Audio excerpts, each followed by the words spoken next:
Tonight, live from the rinks in Hop Park, New York, the Stony Brook University Seawolves take on the University of Rhode Island Rams in an ECHL divisional matchup. You're watching Seawolves Hockey Live.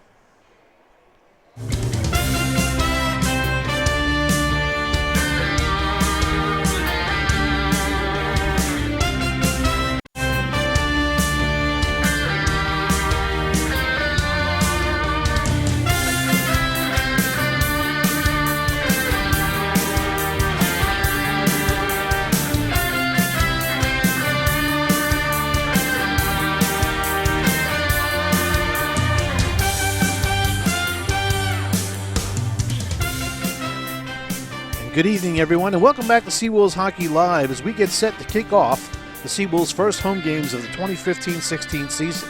If you're joining us for the first time, we welcome you and hope that you will enjoy the product that the Seawolves Hockey Live program will present to you for all the Seawolves Hockey home games.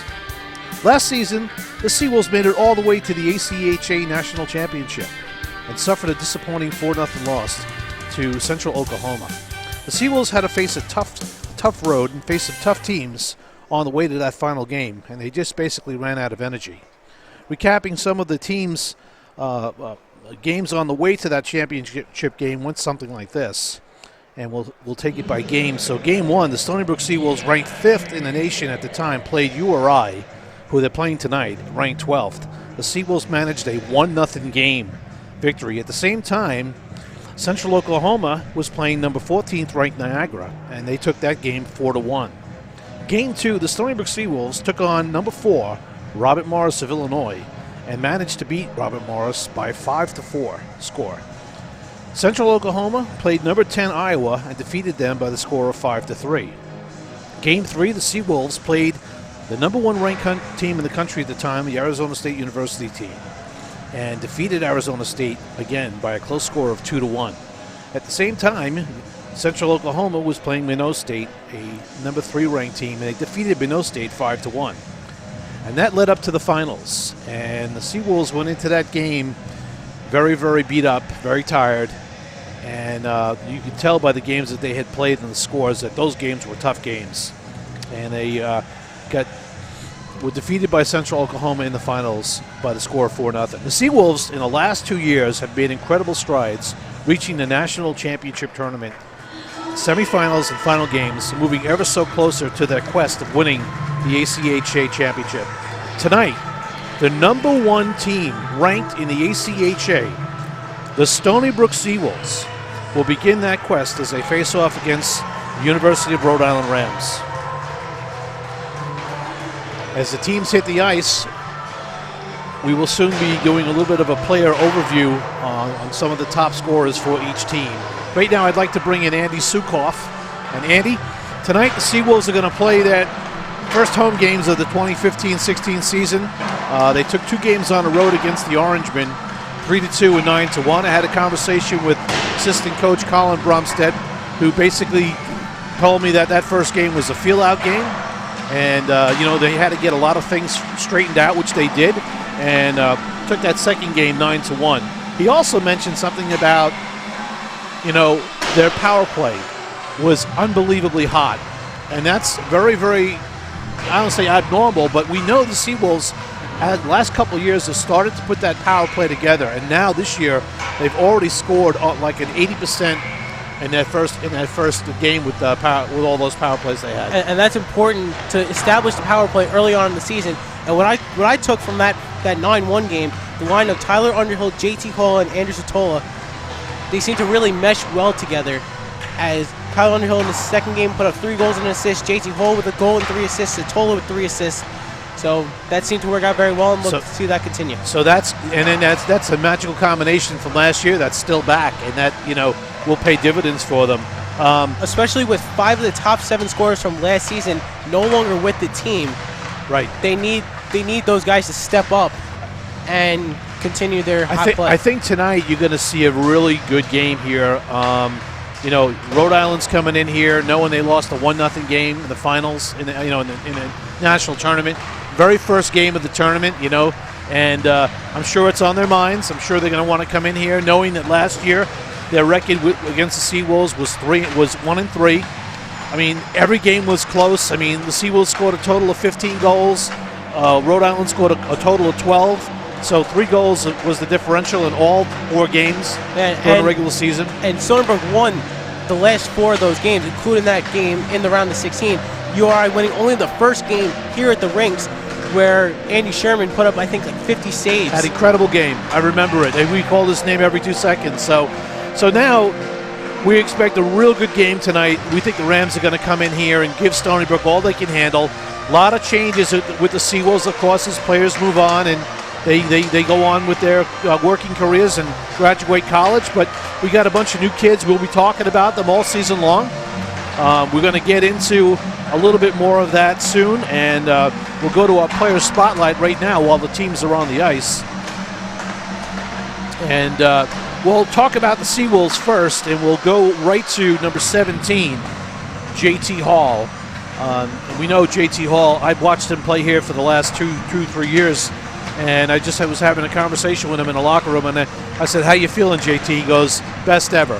And last year he was the hero in the ESCHL final against Delaware, scoring the goal with about 4.5 minutes to go in overtime. Yep. Then scored the first goal this season against Syracuse, so kind of picking up right where he left off. Right, so JT Hall in 2 games, he's got 2 goals, 4 assists for 6 points, picking right up from where he left off last year. He's got a power play goal, a shorty, as well as 2 minutes in penalties. So JT Hall off to a good start.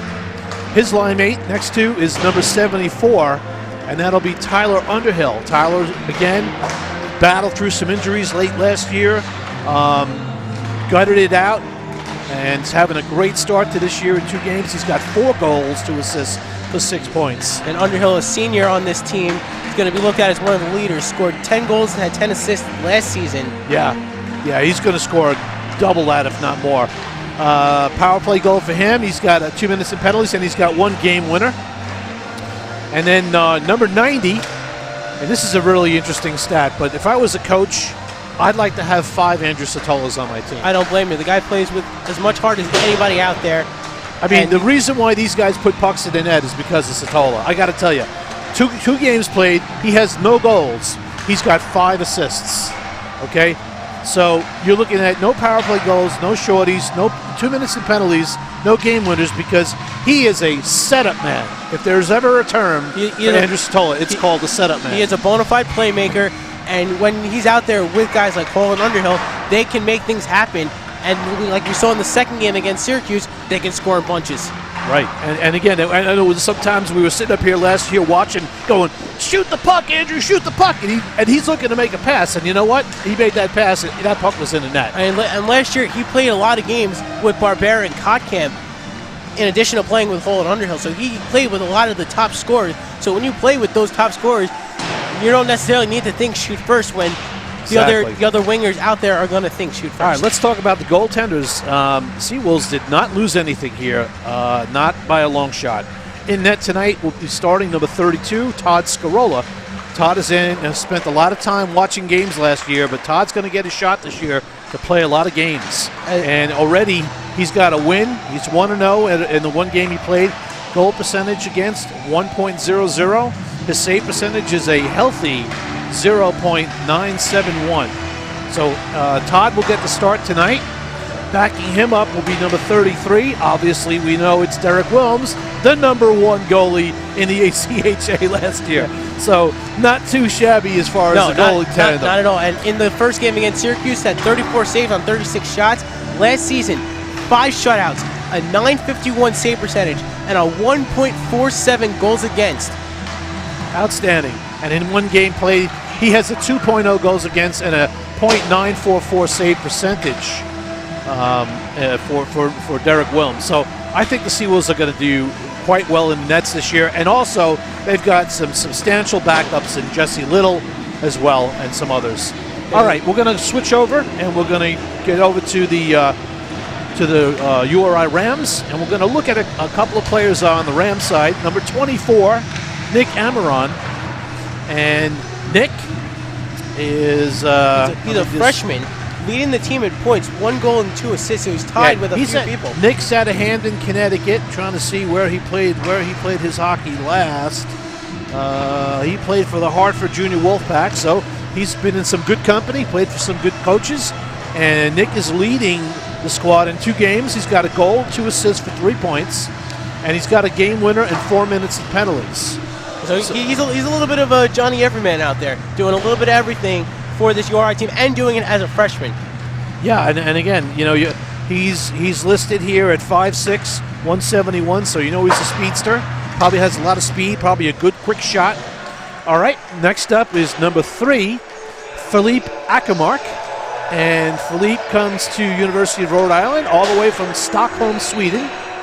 And Philippe in 2 games has no goals, 3 assists for 3 points, 6 minutes in penalties. And Philippe, let's see if we can see that he played for the South Shore Kings. So, and you know what you can say about Swedish defensemen? They are very offensive-minded. You look at guys like Nick Lidstrom, Erik Karlsson. It's in the genes. Yeah, absolutely in the genes. So we'll keep an eye on him tonight and see how he does. Next up, number 15, and returning this is Robbie Bura, who again we've seen Robbie play a couple of games here, more than a couple of games. He's a very fast skater. This year, he's the team captain of the Rams. Right. One of their top scorers from last season. He's going to be relied on as part of that senior leadership, much like Andy Satola and Tyler Underhill for Stony Brook. And he will surprise some of the defensemen on the Seawolves with his speed because he's fast. I mean, Seawolves had Vin Lopes for the past couple of years, probably the fastest skater in the ACHA. Bura is a very, very quick and fast skater as well. Yeah, he is. I mean, he'll bring it. He made life a little difficult for Stony Brook last season when the 2 teams faced off. He's got a goal and assist in 2 games for 2 points, no penalty minutes, and no game winners. Next up is, and let's see, Robbie Bura comes from Scituate, Rhode Island, so he's local. And last team he played for was Bishop Hendrickson. Bishop Hendrickson is one of the top hockey programs in all of Rhode Island and in all of New England. Yeah, so we know he's had some great coaching. He's come up very strong. And next up, number 20 is Mark Luciano. Mark is a returning player. Mark's a big guy. Gave the Seawolves a lot of his toughness. You can see him on the ice there. He's a big guy, well over 6 foot. Yeah, he towers over everybody else on the ice. 6'2", 191. He's out of Eastchester, New York. His last team was the New York Apple Corps. So Luciano is playing, probably I think is maybe his, let's see what it's saying here for Mark. He's in his senior year. So, and he's a forward, and he's a power forward. So he's going to put some pressure on the Seawolves as well. So in net tonight, starting for Rhode Island will be Khalid Neal. Khalid's, again, a returning player for Rhode Island. Sherman is no longer here, luckily for the Seawolves. Because last season, Neal was Sherman's backup. Yeah. And we didn't get to see him play because Sherman was just unreal in net. He was. So this year we get to see if Caleb Neal can live up to those kind of expectations that I would have to assume that head coach Joe Augustine has in store for him. And he's looking for his first win this year so far.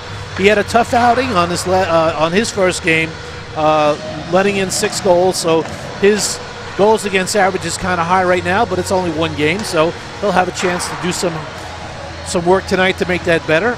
.864 save percentage. He'll be backed up by number 35, Keith Inman.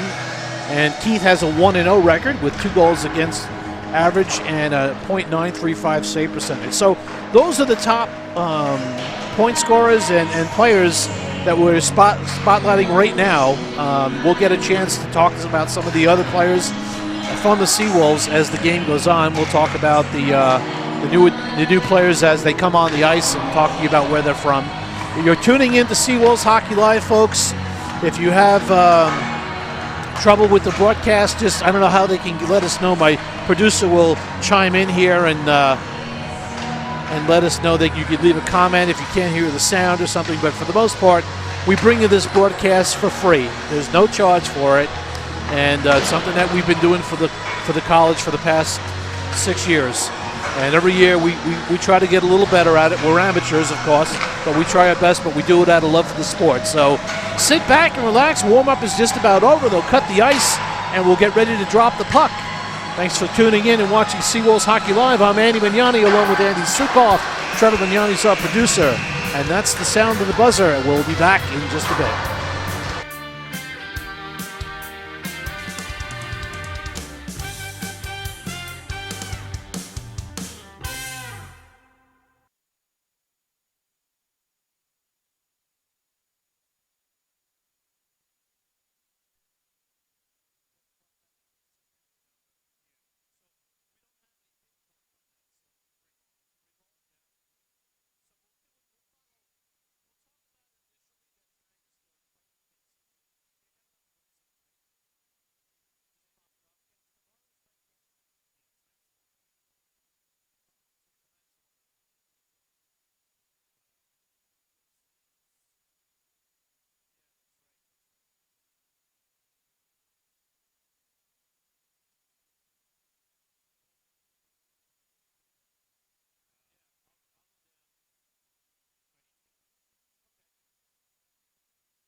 And welcome back to Seawolves Hockey Live, everyone. They're introducing the Ice Girls on the ice here. And we were going to go over the players on the Stony Brook Seawolves just to kind of get everybody acclimated with the coming back players as well as the new players, Andy. So let's take a look at who's on the roster. Number 2, Joe Heffernan. Heffernan's a D3 transfer from New England College. Right. He is a D3 transfer from New England College, and his hometown is Troy, New York. And number 3 is Parker Bishop. Parker Bishop is a defenseman as well, 6'1", 195. Heffernan is 5'11", 195. And Parker Bishop is out of Granite Bay, California, and his previous team was Northwood Prep. Joe DiTizio is a returning player. He's not in the lineup today, but he's number 4, a defenseman, senior. He's 5'10", 175 out of Oceanside, New York. His last team was the CD Selects in the EJ League. Number 5 in the lineup today is Dalton Gilbert on defense, junior. 5'10", 185 out of Altaloma, California. Sonny Marsville, NCAA D3 transfer, and that was a couple years ago. In the lineup tonight, number 7, Justin Lizaldi, forward, junior, 5'9", 160 out of La Mirada, California. And he's a Monroe Community College. Was one of the last teams before the Stony Brook Seawolves. Had his season cut short right before the playoffs last year, and that could have been a big help. Totally, and he was really missed. And I think this year he's going to have an outstanding season. Number 11, newcomer Eddie Osofsky, who will be in the lineup tonight. He is a forward. He's a junior. He is a transfer as well out of Becker College, NCAA D3. And Eddie is a forward, 5'8", 160 out of Montclair, New Jersey. Number 13, not in the lineup tonight, is in the lineup tonight is Matthew Crockett, forward, freshman, 5'11", 180, local guy, Huntington, New York, which is right here, right in the backyard. PAL Junior Islander, USPHL Premier team. In the lineup tonight, number 14, Brendan Colello. Brendan's a forward, sophomore, 5'11", 185 out of Wayne, New Jersey, and he comes from the New Jersey Hitmen on the elite team. Yeah. Number 15, not in the lineup, is Nick Alexander, freshman forward, 5'10", 165 out of Carmel, New York. His last team was Applecore. Not in the lineup tonight, number 16, Tim Elberg. And Tim is a forward. He's a freshman, 5'9", 165. Pleasantville, New York is where he resides and played for the Metro Moose. In the lineup tonight, number 17, JT Hall, forward. He's 6 foot, 185, right out of here, Long Island, Lake Grove. And last team he was with was the Long Island Royals out of the MJ League. Number 20, not in the lineup, is Ryan Gullett, forward, freshman, 5'9", 175 from Boulder, Colorado. Hampton Roads Whalers was the last team he played for. Number 21 in the lineup tonight, Brian Bozer, forward, junior, 5'9", 170 out of St. James, New York, which is right here on Long Island. His last team was the Bobcats. Not in the lineup, number 22, Nate Richards, forward, right, 5'11", 200 pounds out of Lapeer, Michigan, and he played for the Hampton Road Whalers. 24 in the lineup tonight is Michael Cartwright, 6 foot, 200 pounds out of Coram, New York, played for the Long Island Royals. Not in the lineup tonight is Casey O'Leary, forward, freshman, 5'8", 180, Oakdale, New York. And the Seawolves are coming onto the ice and being cheered on by the local fans here. In the lineup tonight, number 27, Frank Sherding, 6 foot, 205 out of Eastchester, New York. Last team was Applecore. Frank is in the lineup tonight. Not in the lineup tonight, 28, Chris Zavadis, senior, 6 foot, 190 out of Comac, New York, Long Island Royals. In the lineup tonight, Matt Gervaisi, senior, right wing. Also plays center, 5'9", 170 out of Staten Island, New York. Played for the New Jersey Rockets. Not in the lineup tonight, goaltender Tyler Huberty. He's a freshman, 5'11", 185 out of Honeybrook, PA. Played for the Wilkes-Barre Scranton Knights. And our goalie tonight for the Seawolves is number 32, Todd Scarola, 6'1", 195 out of Kings Park. Another local guy, played for the Suffolk County MJ team. Suffolk County PAL MJ team. His backup tonight will be Derek Williams.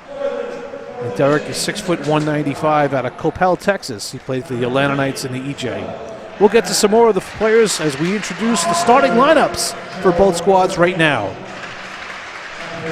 On defense, Ackermark and Gravina. Stefanak, number 17, is a forward. Luciano, number 20, and number 21, Gara. And that'll be the starting lineup. And Caleb Neal will be in net for Rhode Island. Now the Stony Brook Seawolves.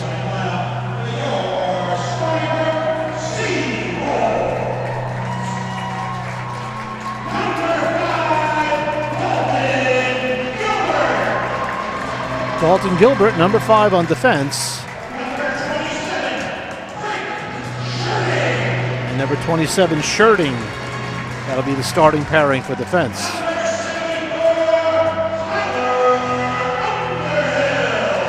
Underhill will start at forward.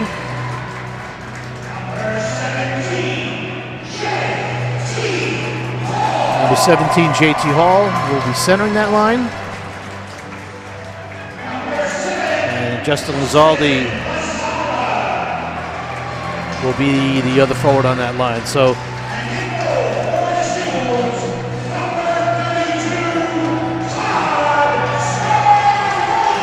and Todd Scarola in nets for the Seawolves.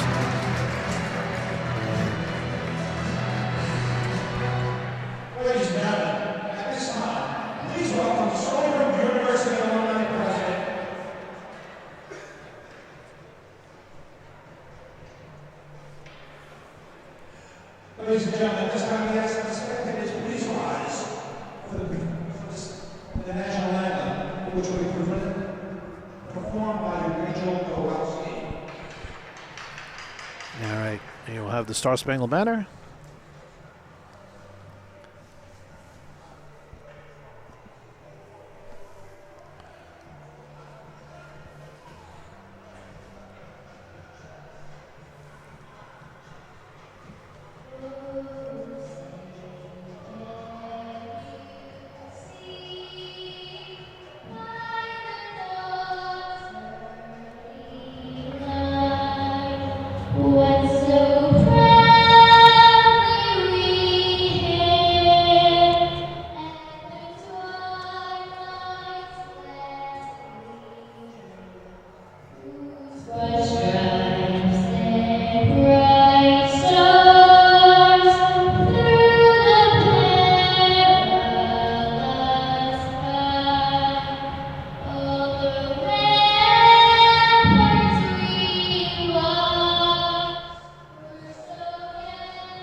Nice job, nice job.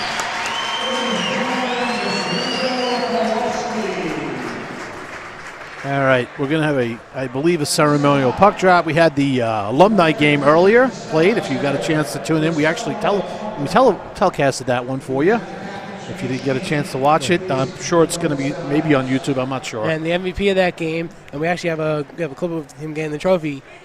Mike Cacciati with 6 goals in the game. And a 12-11 white win. Amazing. Over the Red. Mike Cacciati. Wow. Yeah, he and Dan Casano had a lot of chemistry together. Yeah. I was talking with Dan Cacciati in the. All right, there's a ceremonial puck drop there. 2 captains. All right. You got to shake both guys' hands.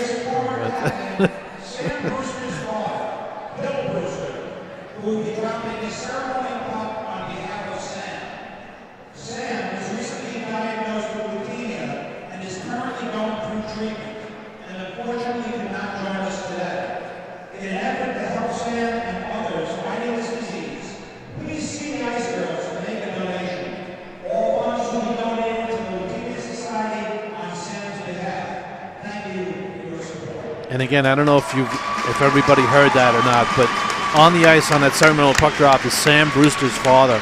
Sam is battling a medical condition right now. We're going to talk with Coach Garofalo in the first period, after the first period, more about it. But you're able to donate to the cause of. Yeah. And from us, we wish Sam all the best, and any kind of donation helps. Absolutely. Sam is very near and dear to all our hearts. So, all right, folks, we're going to get ready to kick this home season off here. Seawolves come into tonight's contest with a 2-0 record. They're going to face a tough team tonight, a hungry team in URI, and this is going to be the first big test for this new squad. Basically, just about half the team is new. Yeah, no, so Syracuse in this ranking was ranked number 21. Rhode Island's now ranked number 12. So you have a little bit of a tougher competition and a Rhode Island team with a lot of senior leadership out there. All right, here we go. We're going to get ready to drop the puck. Pincus is our referee. Seltz our lineman, and Urquhart. Here we go. Seawolves win the draw. Controlling it is Shirting. And hoisted into the neutral zone. Lazar's going to try to knock it down to get it deep. You're going to notice the players are also wearing orange laces. That's in support of Sam Brewster. In support of Sam Brewster, and there's his fight of what his medical condition is, and we'll discuss that more later. Yeah. All right. Hall controls the puck on the half wall, trying to make a move to the net.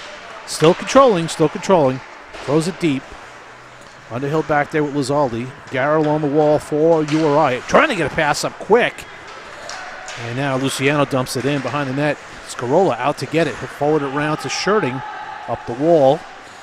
And that's Osaski now with the puck. Drops it back to Shirting. Right across to Lizaldi. And here's Osaski. Our first look at him coming in on the off wing. Throws it wide. Just trying to get a deflection from Satola, who was breaking to the net. Ozowski playing in his first home game as a member of the Seawolves.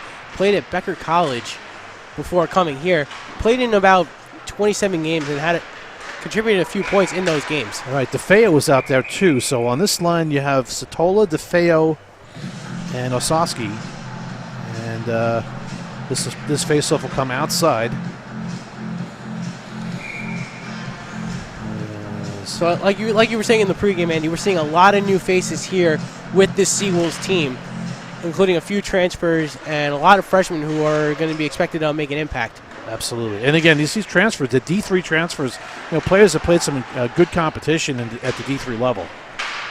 So these are not, new to the dance here. These are players that have played at a pretty good level most of their playing careers. This is Kosha now with the puck.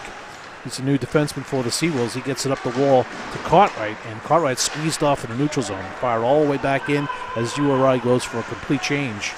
Picked up by Kosha. And his pass is deflected to Bozer through the neutral zone, and DeFeo's going to go off for a change. Bozer's just going to get it in deep. He's run to the ditch. Now it's around the wall. Miller's can't keep in. Back out to the neutral zone, controlled by Miller. And he's got it back over to Hefferman, who's now a new defensive. Nice pass! Hyman Bozer coming in, shoots over the top of the net. Saved by Neal. And no call by the referee there. And just good, quick pass by the D. Heffron with a good pass. Here's another chance. Bozer skating well tonight so far. Last season, Brian Bozer was relied on for a speed line, where he was paired with Mike Amodio quite often last season. Right. And we saw Bozer get those early breaks in the first couple minutes of this period. First line, looking at the fourth line, Stemke was just out there for his first shift. Shows some tenacious forecheck. And on the forecheck now is Bakari. Antonio Bakari is out there, and he's from Little Lake Township in New Jersey. All right. Seawolves putting good pressure on URI. Not allowing them really to get anything going. And Colin Bromstead, assistant coach, was telling me that this team this year the Seawolves are a very hard-working team, and they're not generally really a speed team like they've been in the past, but I've seen some really good speed here. Yeah, we're seeing Colello make some strides into the offensive zone. Colello, Gervaisi, and who else is that? Underhill's now out there, so they're going to go through a line change. But this is that fourth line that last year had an incredible year. I mean, the fourth line was such a good line for the Seawolves last year. Anytime they needed energy, after that first goal was scored by the Seawolves, they come out with that fourth line, and it would just shut the team down. Absolutely, and that's what you wanted to see if you were a Seawolves fan, or if you were Coach Garofalo, Coach Brumstead. You wanted to see those lines that were shutting down opposing top lines, where we saw guys like Bozer and Colello and Gervaisi all contributing and shutting down. Yeah, I'm seeing right now is I'm seeing some smart play by the Seawolves. Just smart plays. You know, nothing crazy, but just making good decisions. Yeah, and last year, at the beginning of the year, we saw some issues with puck movement. This year, we're not seeing that, as we're seeing a lot smoother puck movement, better communication on the ice between forwards and defensemen. JT Hall winds and fires on the point, blocked down, shooting, walking in, shoots, just off the skate, didn't get to the net, picked up by Underhill, and he'll drop it back to Lizaldi. Zaldi now, he can't get the puck. It's picked up off the wall by Uri. They dump to the neutral zone. This is going down into the Seawolves zone. This could be nice. No, he's waving it off. JT Hall back to get it. Makes a nice move through the neutral zone. Comes Hall with speed. Makes another move. Controls the puck nicely. JT Hall, drop pass. Oh, what a shot. Good play there. Good drop pass and a good shot by DeFeo.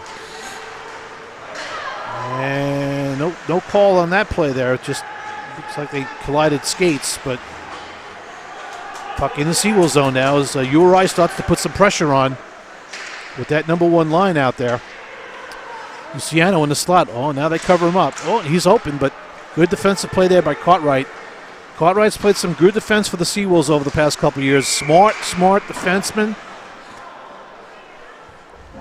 And, again, not flashy, but just makes the right play.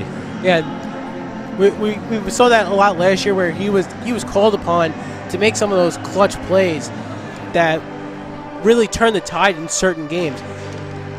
With shutting down that first line of Rhode Island, last year that first line had not only Buer, but it had AJ Chua, who is no longer with URI as he's now graduated. So while it's not necessarily easier, not having to face Chua is something. All right now we got Crockett now. Crockett out there with Bozer. We got a man in the box. We got a penalty. Seawolves in the box. We'll get the penalty in a minute.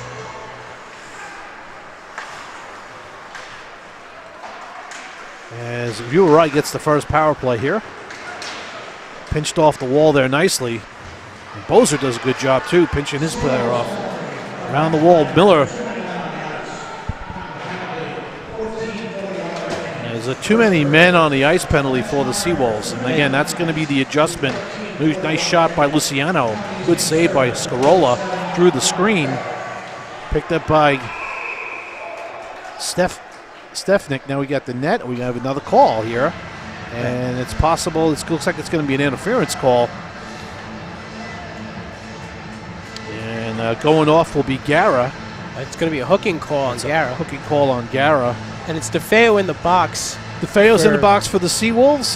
He'll be serving that too many men on the ice for another 123. The Seawolves will have a power play in about another 43. Minute 23. Minute 23 left, and then they'll have a short power play of 37 seconds. Yeah, 37 seconds. And we're about 6 minutes in here, Andy, and there's only been one shot on goal. We've seen a lot of blocked shots, a lot of interrupted passes. Defense is doing a heck of a job. Kosher with a shot, glove down by Neal. And both defense is doing a heck of a job trying to keep the shots away from the goalies, especially on Neal. Yeah. Because I know, they don't want to get in his head right away, so. And we're seeing a lot of new faces on the Stony Brook defense. No longer here are Kevin Barry, Kevin Cavanaugh. So you're looking at two top, and Matt Miano. So you're talking about losing 3 top defensemen from last season. And now you're replacing them with guys like Heffernan, Bishop. And now guys like Cartwright, Sherding, and Miller are going to have to step up. And be those top D. Right. All right, face-off. One back by the Seawolves. Picked up by Cartwright at the point. Throws it to the net. Oh, and Neal wasn't screened on it, but he just seemed to watch that into his glove there. And now that we're playing some 4-on-4 here, a little bit more of the ice is opening up. So we're seeing some shots coming out from the point from Cartwright. Right. Hall on the draw for the Seawolves. Hall picks the puck up back to the point to Cartwright. Over to Kosher. Shot! He just one-timed it, which is good, but it sailed wide. Picked up by Hall. He drop passes down to Underhill. Underhill now makes a move around the defenseman, and he's coming around the net. He's got Kosher at the point. Up to the point to Kosher. Wrist shot! Oh, pad save by Neal. Good pad save there. Good reaction time by Neal as that puck had eyes and kicked the left Kosher put a net good out. shot, low shot there, but nobody in front to deflect. So, again, it's 4-on-4. So, more open ice. Will be less traffic in front of the net. And we got about 30 more seconds of 4-on-4 before DeFeo comes out of the box and Stony Brook goes on their first power play at home. Kosher pinched and kept the puck in. Now it's hoisted out to the neutral zone and shoved right back in as Kosher will go off the change with Cartwright as well. And on will come Gilbert and Sherding. Puck out. Not out. Gilbert did a good job to get there, keep that puck in deep. Get back to it is Mattson. Mattson getting it up through the neutral zone. Coming down right wing. Donahue. Well, actually, that's 18. That's Balsamo throwing a shot on goal there. Picked up by Gilbert in the neutral zone. Nice feed over Stony Brook on the power play now. to Ossowski. Ossowski gets it down deep, and Seawolves on the power play. What insecurity with a blast! I'm not sure if Neal got a piece of it or not, but it sailed over the top of the net. Sherding last season was one of the top offensive defensemen for the Stony Brook team, really coming on in the second half of the season. Has a surprisingly hard shot. And I say surprisingly because nobody expects it, but when he puts that puck on, it really rings. This is Oshowski with the puck. Over to Gilbert, just a weak shot on, but saved by Neal. We're back at even strength now, too. Yeah, Satola back to the point. Oshowski kept that puck in barely on the line and got it deep to Satola now. Satola's checked off the puck. Up the wall comes Bura as his stick is fired out of his hands. And now a turnover in the neutral zone.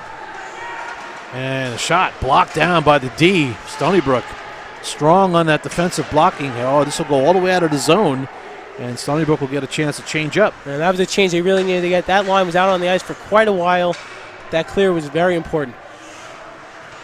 It's out behind the net. Gilbert has it. He'll throw it up the wall. And it'll get out of the zone, but thrown back in off sides. As it was sent in as a pass to Gervaisi that was tipped by Uri. They fumbled. It was left in front, picked up by.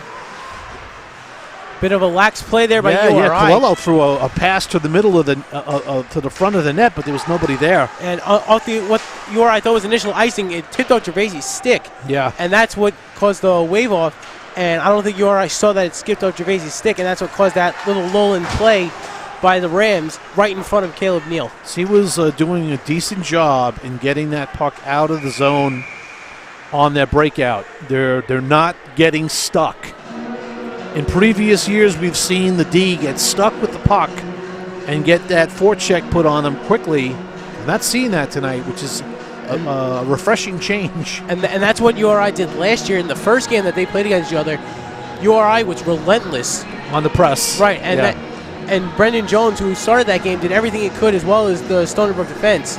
Right. But that forecheck was just were vultures around puck, getting second and third chances, and that's what caused Stony Brook to lose that game. Yeah. And now we're seeing Stony Brook get those second and third chances in front of Caleb Neal early in this game. All right, Stemke's out there along with Crockett for the Seawolves and Bozer. And let's see how this line does. This is Bozer in on the forecheck. In there is Stemke as well. The puck is loose, comes around the wall and fired down. 5-on-5 hockey, 10-11 left to go in the first period. No score.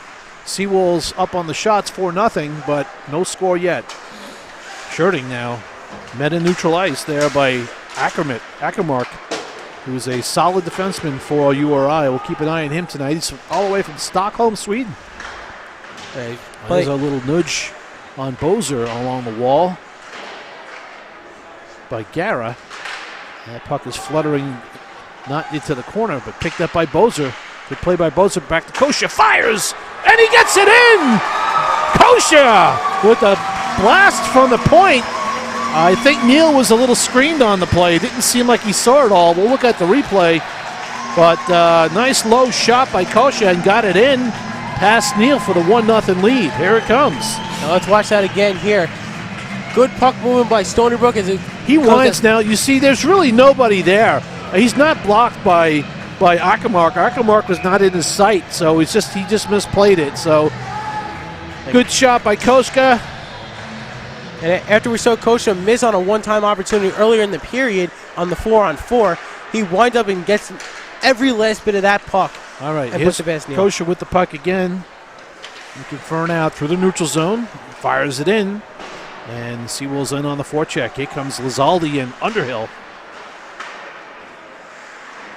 Up to the point to Cartwright. Cartwright dumped it, but it was taken away.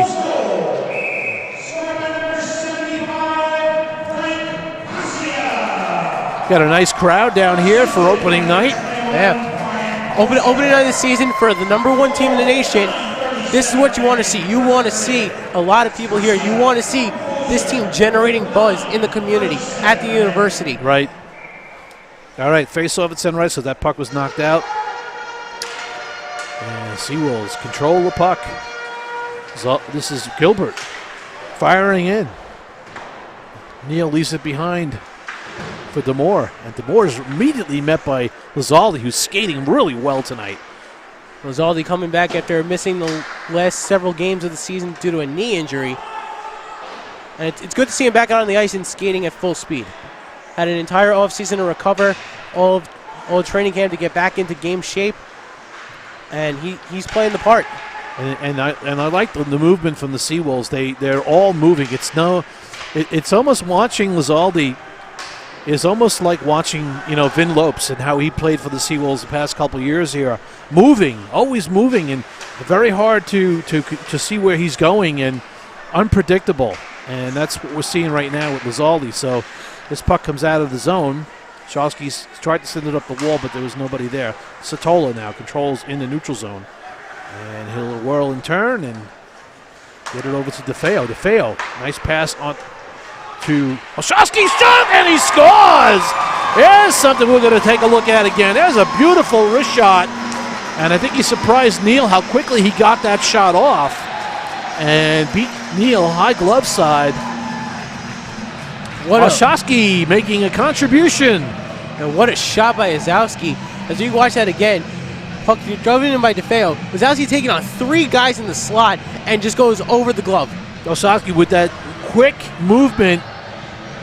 And the key there, folks, you watch that replay again, you'll see his feet are moving. And that's really the deceptive shot that gets the goalies all the time because no one's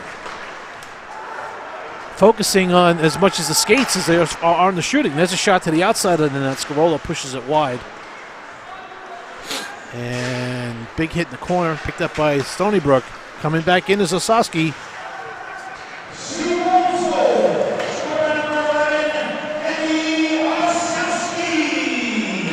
Oshowski with the goal. Satola, and there's another pass right out to Gervasi. He was point blank, and a good save by Neal. Neal needed that save, and it was a good save. Needs to get something to get his confidence back up. Oh, Oshowski again coming right out in front. It looks like Uri is standing still out there. And it's a testament to what this Stony Brook team, like you were saying, you were talking to Coach Brumstead. Hard working, you could see it. They work hard. There's no letdown. And that's what you want to see if you're the coaching staff, especially on opening night where emotions are running high. You want to see the team come out, score early, and kind of dictate the tempo of play. And we're seeing the Seawolves doing that right now. The question's going to be is if they can not have that letdown in the second period, keep that level of play up, and continue to keep the pedal down. And we got a little bit of a timeout here, maybe. Maybe, perhaps. Yeah. Coach Augustine wants to get troops, bring them together, and let them know what's going on because what he's seeing ain't what they're seeing. Yeah, and he's been a coach for almost 40 years in any level. I mean, he's been with UR. This is now his 27th season. Yeah. He's got 500 wins, so he knows what he wants. Right. And right now, the URI team that's playing out there right now is not doing what he wants. So he's trying to get them back focused. Kind of slow the game down a little bit because Stony Brook is pushing, right. and they're skating circles around URI right now. I was expecting much more out of URI, but then again, we are only at the 7-minute mark of the first period. And I know the players that are on that bench over there at URI, watching them play for the last 3 or 4 years, there's a lot more there that can come to the table. So if Coach Augustine gets his message through, I expect the team to respond. And the Seawolves are doing nothing wrong right now. They're playing everything textbook. They're skating well, they're defending well, they're getting shots to the net, they're making passes, they're making plays, they're doing everything you need to do. Face off to the right of Scarola. And Miller has it. Heffernan got banged up on the boards there. This is Gervasi through the neutral zone. Dumps in, chases his puck. Gervasi in. And Kalila back there. Back to the point. Just fired in just wide. That was Parker Bishop who just sent that to the net. Bakari out there. This is Miller defending for the Seawolves. Nice pass down the middle. And the Seawolves defending well. Khalil gets it out to the center. Picked up by Bakari. Fires a shot. They're going glove side on Neal. There might be something there that both goals may have exposed on him. They seem to be going that way. Both goals that have been scored went glove side, especially Azowski's, where you saw that got ripped past Neal's glove. So if you see that you're exploiting that weakness, keep shooting at it until first goal was low though. This one, they seem to be going high glove right now. Yeah, and continue to do that until Caleb Neal comes out and says you're not getting this. Right. All right. The Seawolves controlling the puck. This is Stemke with it behind the net. Stemke looking at the point. Back to the point to Parker Bishop. Over across to Scherting, who fires a shot deflected by the D into the corner. Back up to the neutral zone and out over the glass and out of the ring. They'll face it off at center ice. And now we're down under 6 minutes here in the first period. Oh, we're actually going to do it inside the zone. Sorry. It was flipped out. Yeah, flipped out from inside the zone, so it'll go in the zone to the left of Neal. On the draw will be Crockett, and he's out there again with Bozer and Stemke. Bishop on D with Scherting. As we approach the latter third of this period, the shot differential is 8-1 in favor of the Seawolves right now. Yeah. URI really can't get anything going offensively. This is going to be another icing unless they beat him to the puck, and they do. Picked up by Scherting. Nice pass through the neutral zone to Bozer. Bozer tries to get it up the wall to Crockett. Crockett can't control it, and the old puck bounce out to the neutral zone, but Bishop will throw it back in behind the net. Crockett playing hard out there. Yeah. Had a goal in the first game in Syracuse. It was the one that made the game 2-2 before Underhill won it in the third. Bozer, we got a whistle going on here now. It's going to go outside the zone. The net was off the mooring. Not sure if the Seawolves knocked. No, the Seawolves didn't knock it off, so it'll be inside to the right of Neal. 5:16 left to go in the first. Stony Brook Seawolves up by the score of 2-0. Out shooting URI 8-1. Face-off won by the Seawolves. Back to Cartwright at the point. Throws it down the wall. Picked up by Hall. Trying to make a move around Luciano, but Luciano stood him up. Now back with the puck is Hall. And Hall makes it to the point. Cartwright throws a low shot. And Neal gobbles it up as he had Lizaldi breaking for that rebound. And Stony Brook using those shots on the point. We're seeing Kosha take a few shots on the point. Cartwright's taking several shots. Scherting's taking a lot of shots on the point. So they're using their advantage that they can get those distance shots going off because URI isn't playing up. Right.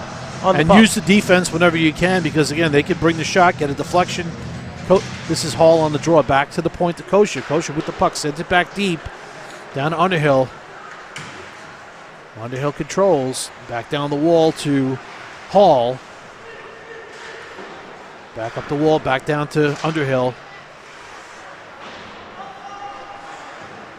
Back around the net. Lizaldi using that speed, trying to get there. Now picked up by Cartwright. Nice play! Oh, and a tic-tac-toe to Underhill in the net. Beautiful look by Cartwright. Instead of taking a shot, he threw it across to Underhill, who was just there, tapped it right in. No chance at all. And we got a 3-0 score. The Seawolves lighting up URI as we speak. And that goes to show the tenacity on second and third chances. Those are the ones that are the most important goals. Because like you said last year, the first game of the year, most goals are scored within 5 feet of the crease. As this faceoff is taken by the Seawolves, as they look to just start out again, Satola is going to control. Sheridan flips it up and in. It's going to go behind the net. It's going to be taken by Matt. Lindbergh and McElrath hit it. Gilbert at the point. Shot! Oh, deflection by Osowski.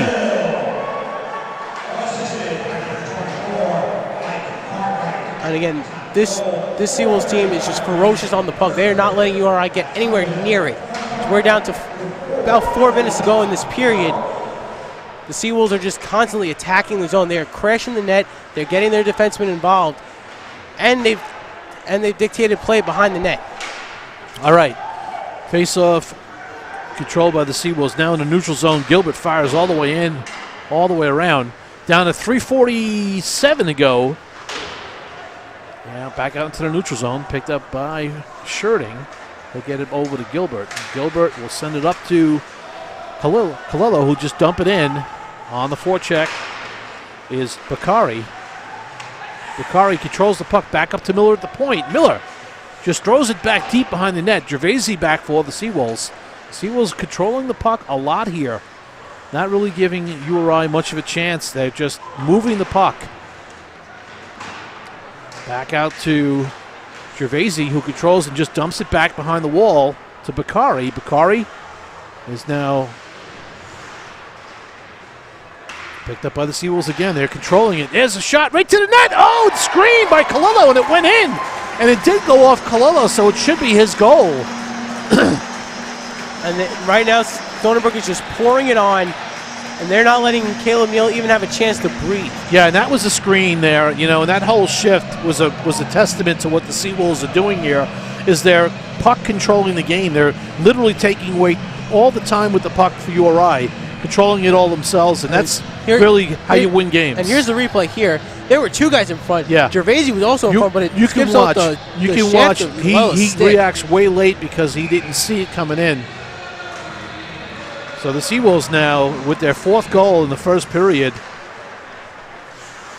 sending a message back to URI, where I expected it to really be the other way around, to be honest. But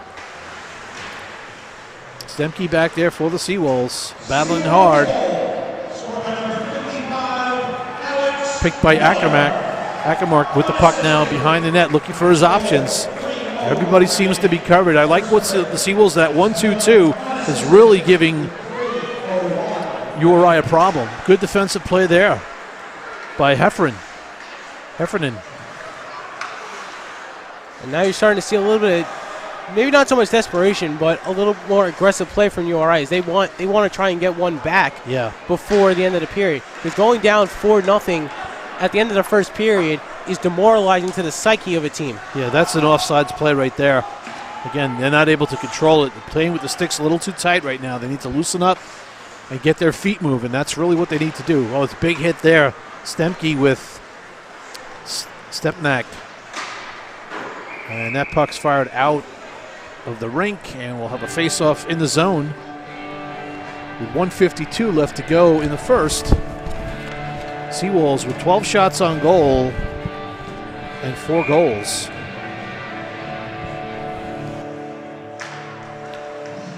The faceoff was actually outside the zone. All right, picked up by Watkinson and sent in behind the net. Back to get it is Cartwright, but it's an icing.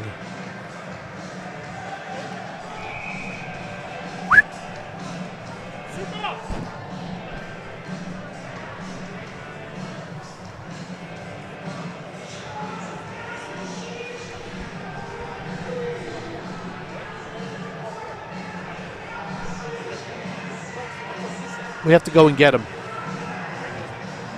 All right, face-off will be back inside the URI zone to the left of Neal. All right, and controlled by Hall. Hall right across to Bishop. Bishop's got an opening, shoots off the post and into the netting. Good wrist shot by Bishop.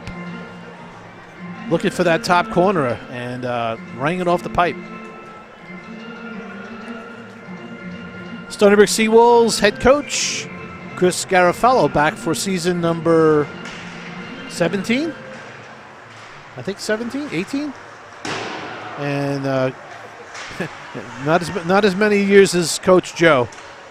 Coach Joe's for Augenstein for URI is back for season number 27, and controlling this is Bishop, and he's pinched to the corner by Stefanik, and all the way back down into URI zone. No icing here, waved off, and Demore picks up.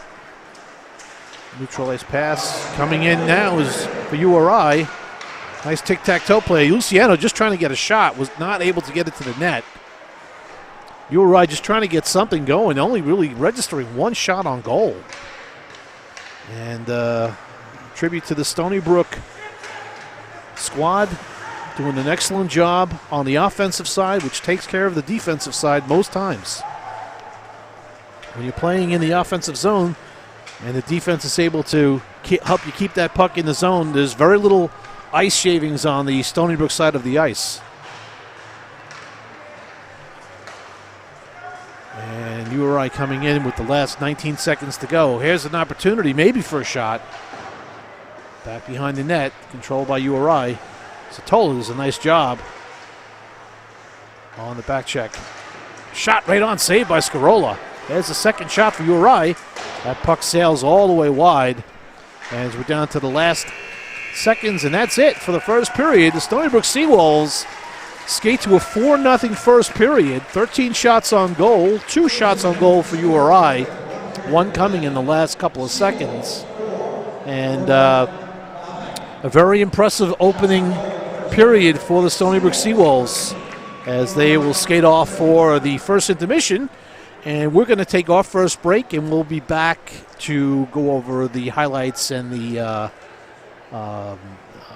penalties and such. We're going to have a special guest come up to the booth, and we're just waiting for him to come up now. And stick around for that, if you would mind. We're looking to, and we'll be back in just like a couple of seconds, so just stay with us. We're going to take a quick break. We'll be back. Aztec Photos is the action sports event photography service for Stony Brook hockey. Visit aztecphotos.com, then click on the sports link to view Stony Brook hockey galleries by year.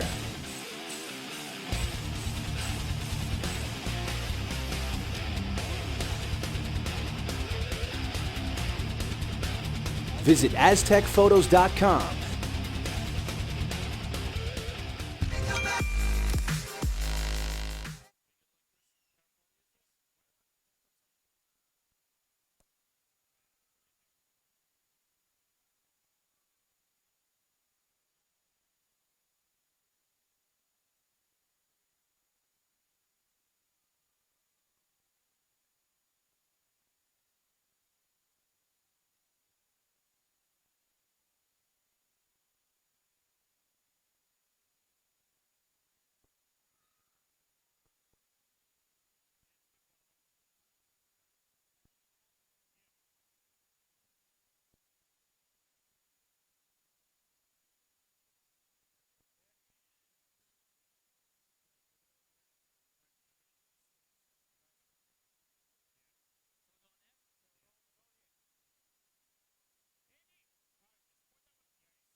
All right, we have our first period intermission report, and here with me is Coach Chris Garofalo.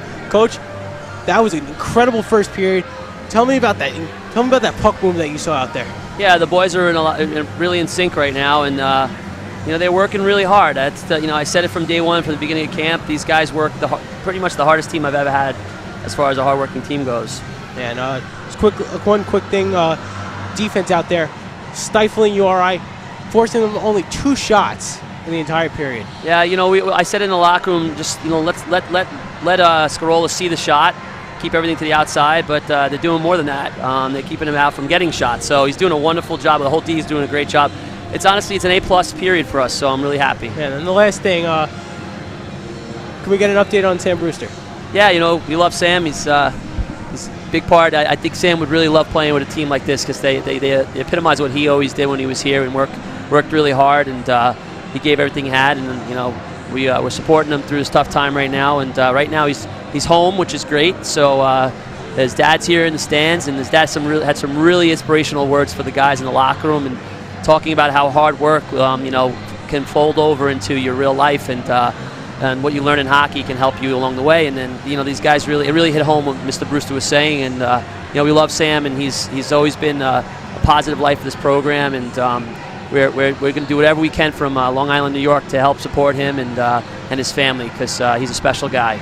All right, thank you, Coach. Good Thank luck you. next week. Thank you. All right, that was Coach Chris Garofalo. And again, donations are being accepted to help out Sam Brewster. So please, if you can, donate what you can. I'm Andy Sukoff, and we'll be back for the second period on Seawolves Hockey Live. Aztec Photos is the action sports event photography service for Stony Brook hockey. Visit aztecphotos.com, then click on the sports link to view Stony Brook hockey galleries by year.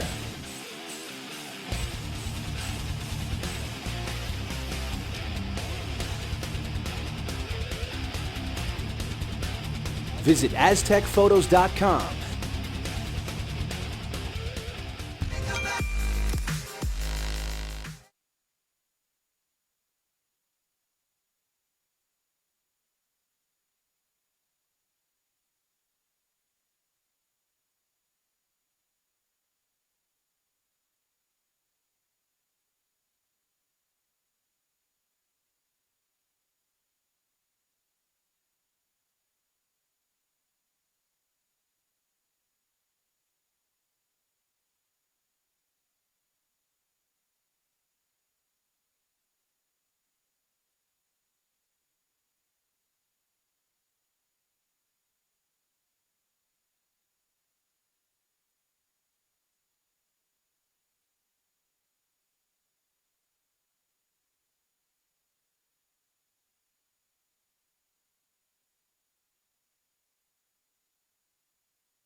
Aztec Photos is the action sports event photography service for Stony Brook hockey.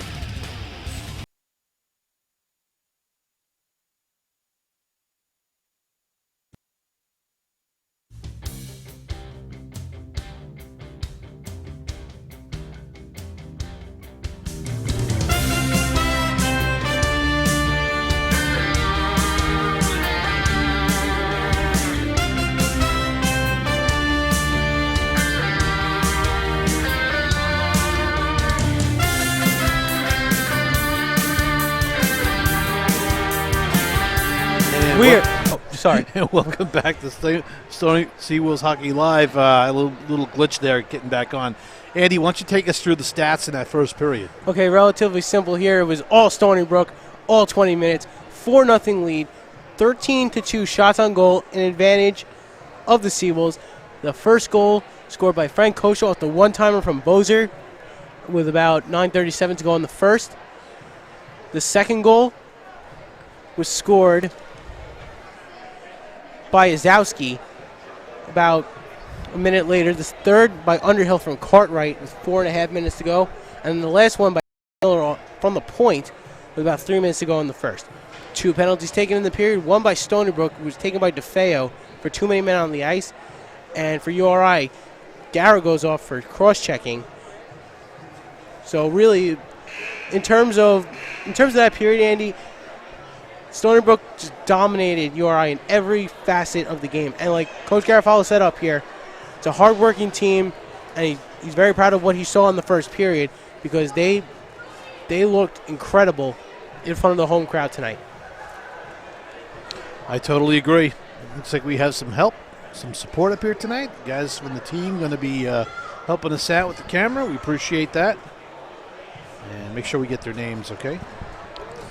Teams are going to get ready to get back on the ice, but before we do, let's just recap real quick what Andy said. The Stony Brook Seawolves came out fast, and no scoring in the first 7 or 8 minutes of the game, and then all of a sudden they started to go in, and credit to the Seawolves' pressure in that offensive zone and not allowing URI to get out. Almost like a total reversal of last year. Yeah. You know, in that first period last year. It's funny you mention that because I was talking to Mike Amodio outside, and he said to me, this game reminds me of that first game last year. The only difference is that Sherman's not in net. Right.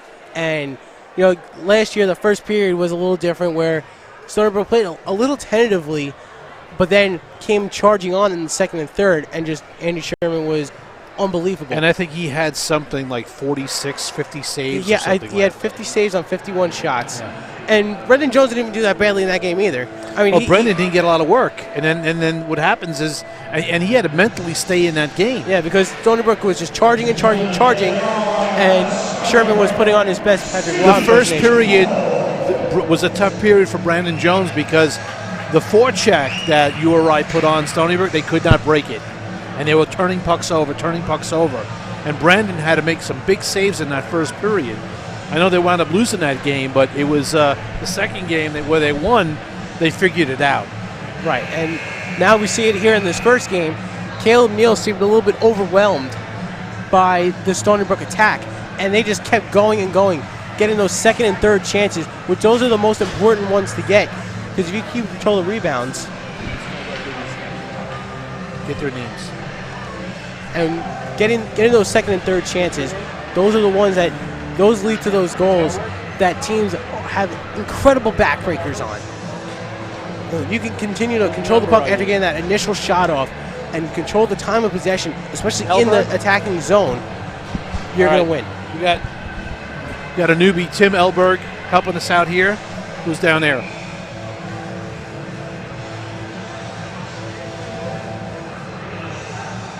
And Ryan Gillette is to our right. So we got Tim and Ryan, thank you. We appreciate you guys helping us out. Thanks very much. It's always nice to have some of the team up here helping out us and doing the camera work, which is great. So here we go. Change sides now. Stony Brook skating from right to left. JT Hall wins the faceoff, picked up by Miller. And in the neutral zone, picked up by Hall, but now it's loose. Picked up now by URI coming in is Demore, and he'll skate behind the net with the puck, loses possession up the wall to Underhill. I'm going to sense Uri is going to come out with some passion in this period. They have to, because I have to imagine that Coach Augustine said something that lit a fire on them. Yeah, I can see it right now. They're already skating faster and with a little bit more determination. This is Bura going up against Hefferon, doing a great job with the puck there, getting it away from. There's a shot right on, no save, and a ping pong play. Scarola scrawled out. Hope he's okay. Looks like he may have. Hall got slashed. Ooh, whacked in the hand. He's bent over. No call there. Looks like it's going to get a little nasty now, because that's basically what Uri's got to do to get back in this game. Yeah, they have to hit. They got to keep Stony Brook off the puck.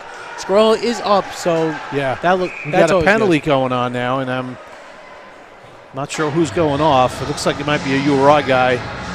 They're trying to come out with some passion, and I'm sure Coach Augustine going to the sin bin right now, number 32, Matson, and he'll sit out for 2 minutes. But right now, the concern is JT Hall took a real hard two-handed slash, no call, and all eyes were on him. He had the puck. So I don't know what happened there, but hopefully JT is going to be okay. He seems to be in some discomfort over there. Faceoff will be to the right of Neal. Osowski on the faceoff for the Seawolves. Back to the point, up past Shirting and down into the Seawolves zone. Brockett back there along with Gilbert. And being watched by Gara. Gara trying to get in, not able to. The Seawolves on a power play. Had some great success on the road against Syracuse with the power play. Trying to see if they can get some more of that magic. Picked up by Scarola now, up to Shirting. Shirting turns. Cross ice feed. Now to Osowski, off the skate, just a little behind him. Shirting picks and dumps in. Crockett on the forecheck. He's actually picked off by Gravina, and Gravina went down. DeFeo trying to get it. This is Gara, hoisted out to the neutral zone, picked up by Koska, who gets beat. This is Gara coming in on a breakaway, shoots. Oh, he hit the ball. It looks like it hit the crossbar. It looks like it hit off the crossbar, but got just enough past that red line. Yeah, they're gonna probably call that a goal, but it's possible. They're gonna talk about it right now because it did hit the pipe and bounce right out. So let's see what they're gonna call here. Here's the replay. It hit the pipe. It never went in the net. It's not a goal. Yeah, so as we get that replay, we think it's no goal. So they're gonna confer. Yeah, there's no goal. It hit the pipe. But let's watch this sequence of events. Kasha gets control of the puck, but it skips off his skate, and Garrett's sitting right there waiting. Yeah. And speeds right past him.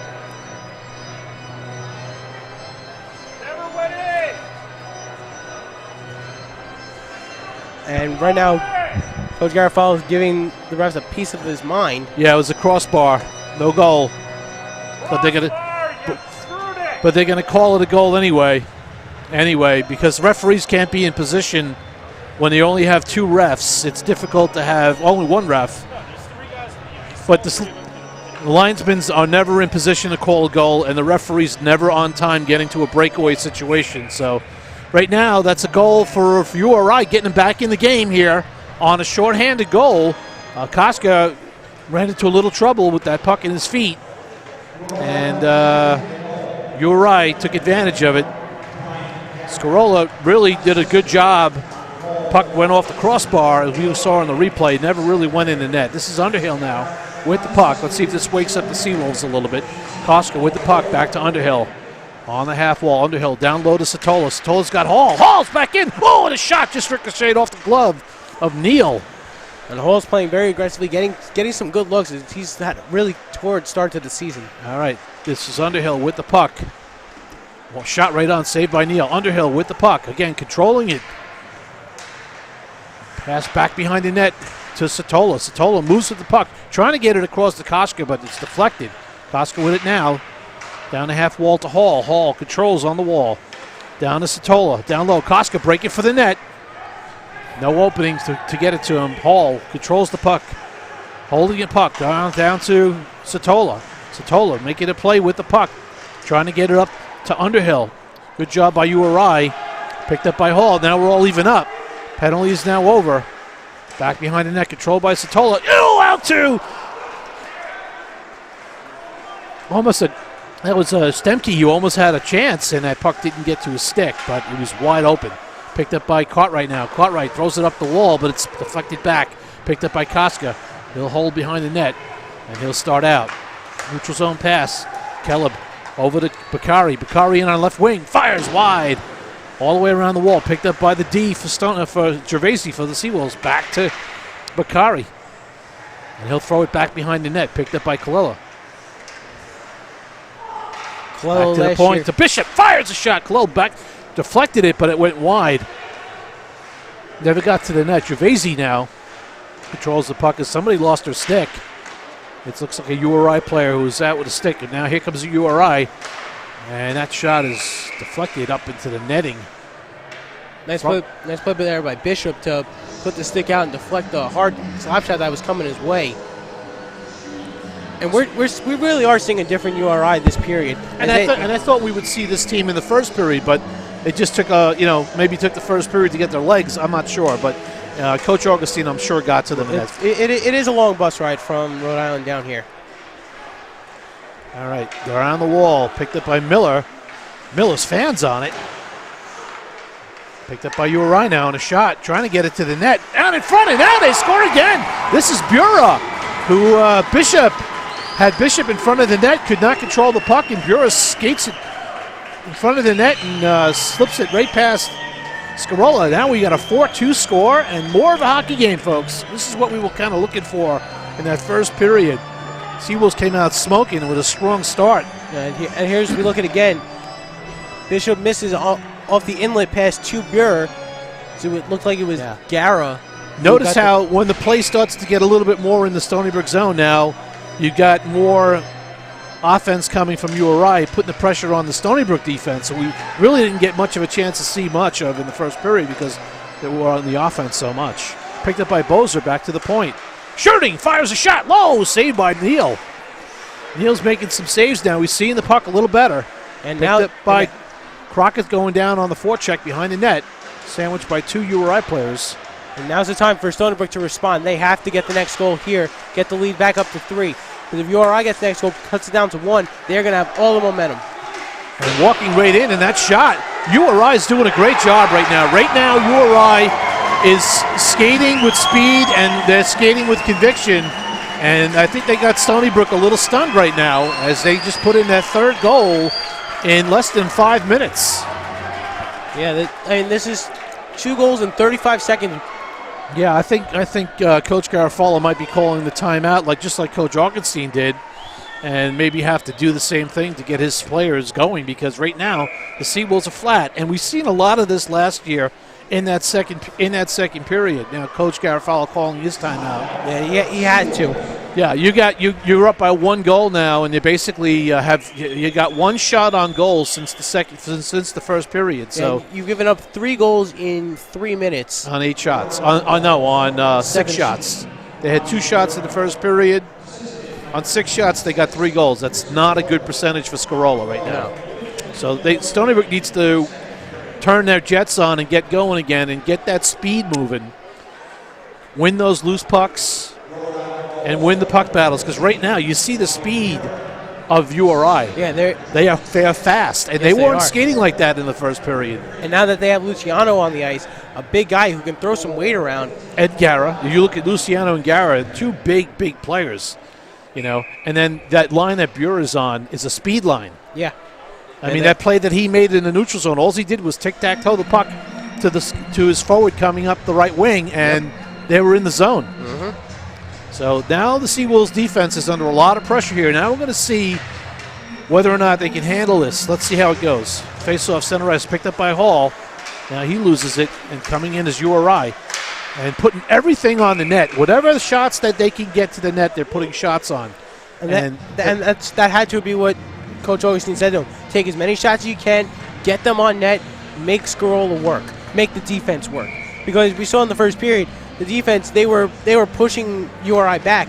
They were not really letting URI wasn't getting any kind of quality chances and now they're getting those quality chances, testing. Now some of the decisions right now, because of the pressure, is now some of the decisions have to be smarter. This is Zaldi breaking down on that puck, and no icing is waved off. Zaldi back to get it, battling amongst two URI guys. Cartwright trying to keep it in as it squirts out into the neutral zone. This is a different team. This is a different team now the Seawolves are facing. This is a team that's coming out with much more aggression, much more speed, and passion right now. It's the quintessential tale of two periods. Yes. Where, this is the team that Stony Brook might have been expecting to come out in the first period, didn't get it, so now they're playing a little bit less. Passive, more passive, and now URI's coming back and smacking them in the mouth. Let's see how we do. Face-off won by Satola. There was no resistance there from Amor. He wasn't ready. Okay, face-off. And Seawolves won a lot of face-offs in the first period. Now they're not winning as many. So again, it's the tale of two periods, as you say. Let's see how they respond. As there's a big battle going on behind that net there. It looks like we're going to get somebody going off. We're definitely going to have a couple of penalties. One player without a helmet on, and Miller now is going at it with a URI player. It's Miller who doesn't have his helmet. Both of them don't. This might be what Stony Brook needs to kind of kick themselves back into gear. Pasola lost his helmet first, and then Miller lost his afterwards. But they're just URI's trying to push back, and so far they've succeeded in this period. But it's going to, like I said, this game is far from over. And that little scrum right there might be what Stony Brook needs to get themselves back into gear. Well, we'll see. We got 4-on-4 going on. Biasowski will be out there, and actually we're going to bring out Sherding and Gilbert. Heffern and Oshowski will go off. DeFeo beyond with Satola, Sherding and Gilbert, and URI will counter with Balsamo.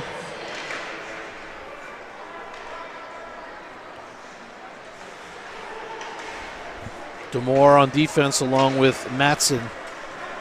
Coming down with the puck is Satola. Cross-ice feed! Oh, and the net goes off the mooring as Sherding was making a bid for a tip-in.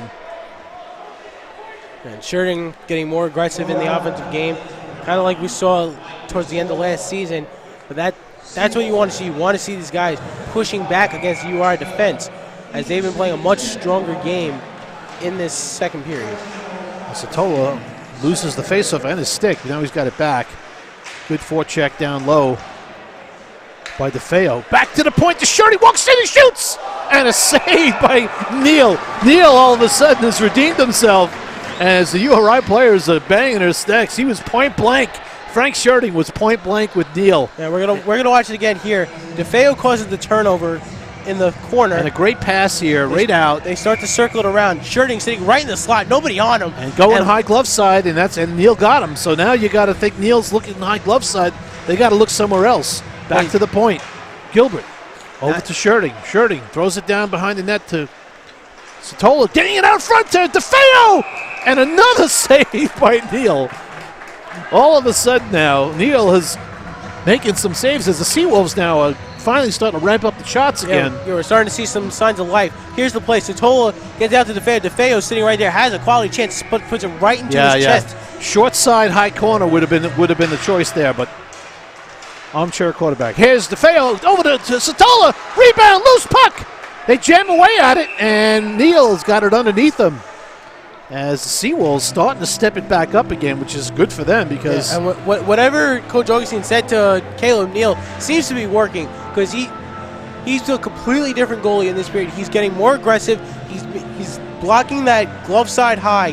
He's been paying more attention to that, and he's adapted to what the Seawolves have done offensively to cut that off. All right, face off to the right of Neal. We are still a 4-on-4 for another 112. And face off. Stony Brook comes away with the puck behind the net.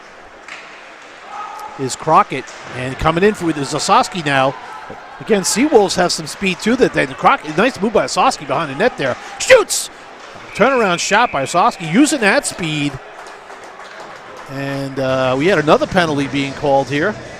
Probably going to be a slash, maybe. And going off will be number 3. That'll be Ackermark.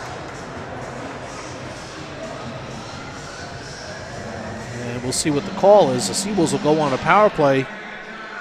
It'll be a 4-on-3 for 56 seconds, and then we'll go to a 5-on-4.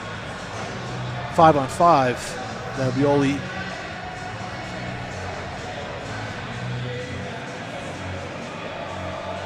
And 56 seconds left to go in the dual matching penalties. Ackermark out for a 2-minute penalty.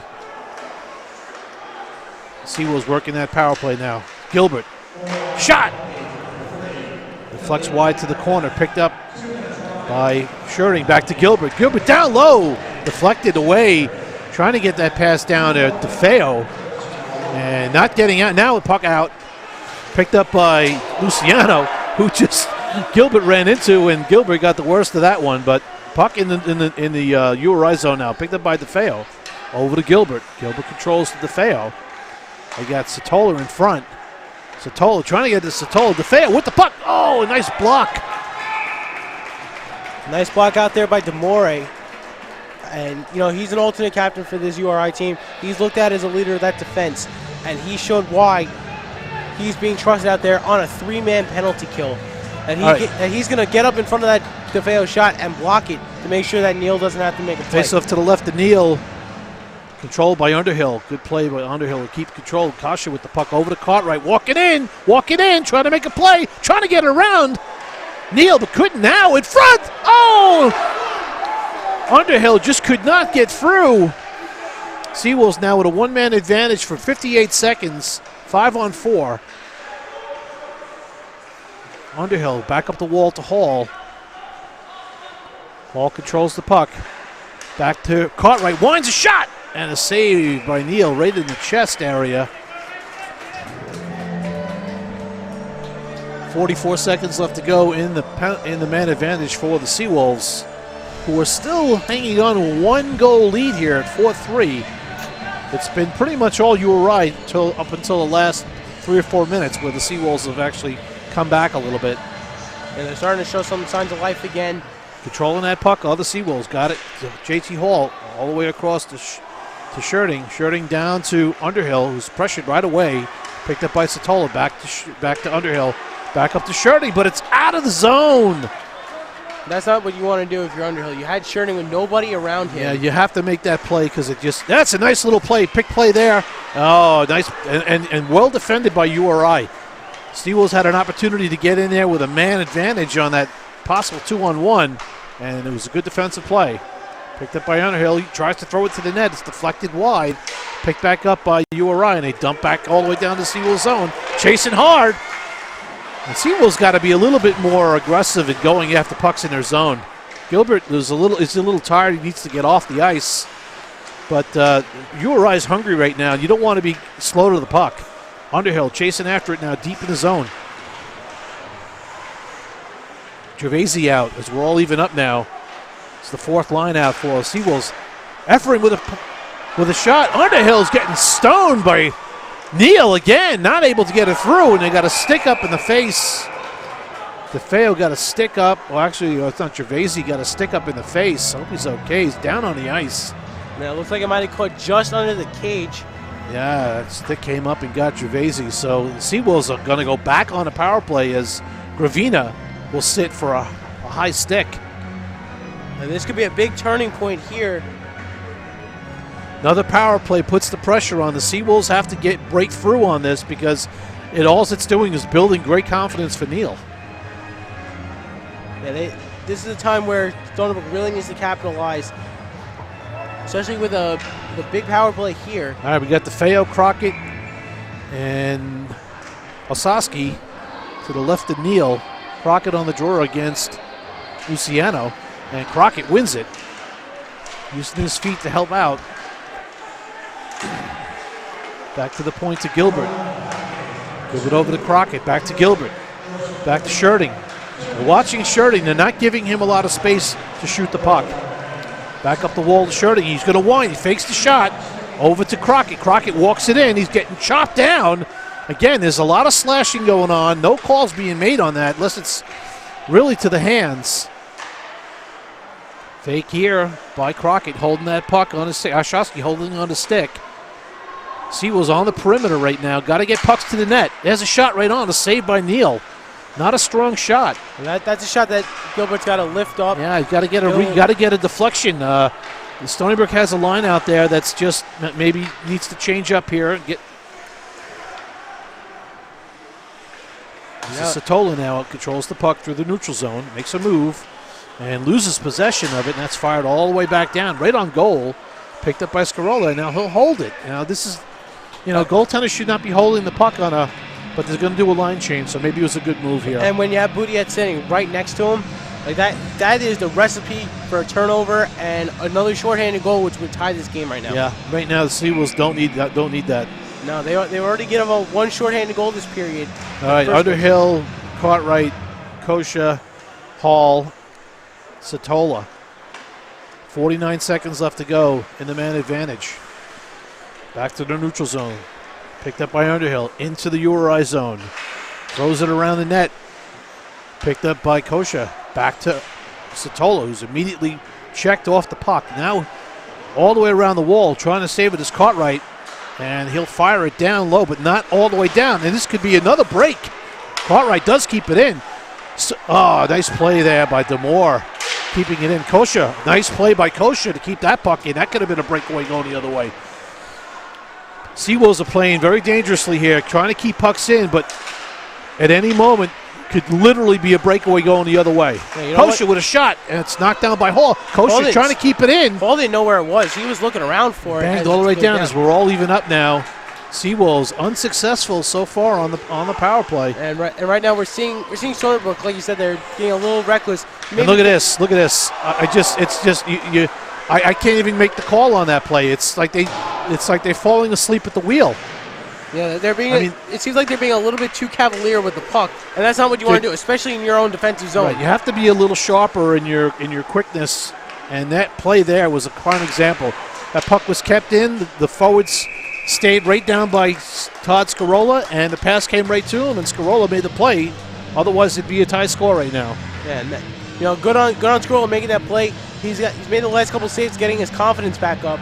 He's made now a couple saves in a row. So that's what you want to see from your goalie who's given up 3 goals in the period. 8 minutes to go, and 8 minutes to go in the second period. They're making a call here. There's a piece of something on the ice there they want to get picked up. Yeah, that's a big safety concern. There is a little piece of somebody's stick. Yep. So pick that up. Good call on the part of the Rhode Island bench noticing that, because that could really hurt somebody. That's part of the skate blade. Yeah. That would certainly explain the shine. All right, so face off to the left of Neal, and one by Uri. Puck is pushed to the corner by Hefferon. And picked up by Gervaisi as he fires it around the wall. But again, these plays that the Seawolves are making right now are ill-advised because they're just turning pucks over. And this is a lot of plays that the Seawolves are doing right now is what we saw Rhode Island do in the first. Yeah. A lot of miscommunication, a lot of turnovers, and a lot of play dictated in their own zone. When you're up 4-0 going into this period, that's not how you play the second period. And again, there's a lot of watching going on by the Seawolves right now in the neutral zone and in their zone. It's almost like nobody's vacating until the puck is in the neutral zone, and by that time it's too late. It's a 1-on-3.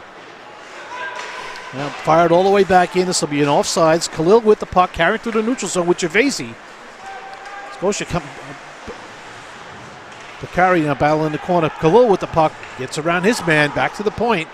The Sherding tries a wrist shot, puts it on, and just pushed to the corner by Neal. Nice keep by Heffer now coming out on right wing. His Blute fires it on goal, saved by Scarola. Down to 6:45 left to go in the second period. We got a 4-3 score as Uri scored the last 3 goals. Stony Brook scored the first 4, and Uri's got the last 3. And we got a close game here. Glad you can tune in and watch it. Face off to the left of Scarola. Shirting with the puck.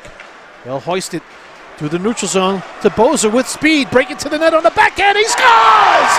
Brian Bozer with that speed. That home run pass from Shirting. Had a defender on him all the way in. Great awareness there by Shirting to see Bozer breaking across the ice.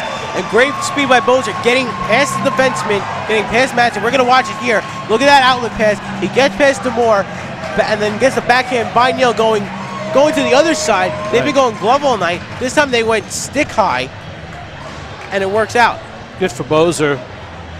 A lot of, then we're going to have a penalty on that play too because he did take him out.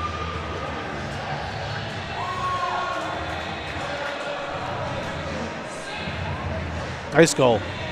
Absolutely.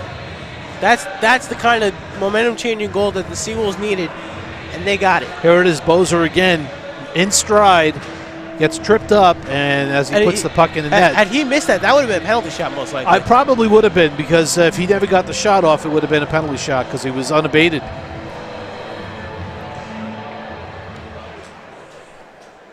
Demore was with him as far as he could go, and then he just had to dive and try to take him out. And the Seawolves will once again get on the power play. Hall, Underhill, Satola, Heffernan, and Shirting on the D. Heffernan with the puck over to Shirting. Oh, almost a giveaway. Heffernan pokes it through, picks it up now in stride. Heffernan going to the net, coming in. Backhander, saved by Neal. Picked up by Satola, who dump in. Back to his Underhill. Now Seawolves skate with some more passion here, which is really how they skated in the first period. Picking that puck up is Satola. Satola makes the play to Shirting. Shirting down low to Hall.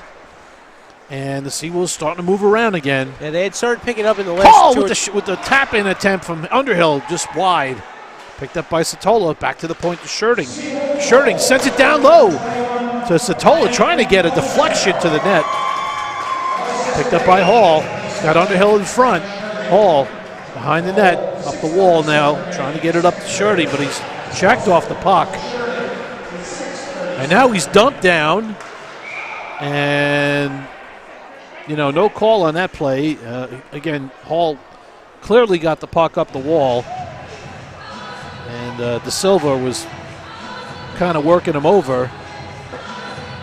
And what we're seeing from Rhode Island right now on this penalty kill, they're trying to box out the Seawolves from getting into the slot, getting within the crease, and it seems to be effective. That's how they've been defending it. They're actually creating a box, not allowing them inside, trying to let Neal see as many pucks as he can. So they need to use the point shots and crash the net. Try to get somebody in front of him, because when Neal can't see the puck, that's how he'll let goals in, because pass for the neutral zone, picked up by Osaski now, gets it over to DeFeo, crossover to Gilbert, touch pass back to Kosha. Kosha back to Gilbert. Seawolves very deliberate in the passing on this part of the power play here. Very deliberate. Trying to get pucks across the ice to get Uri to move. Back to Gilbert. Gilbert now back down low.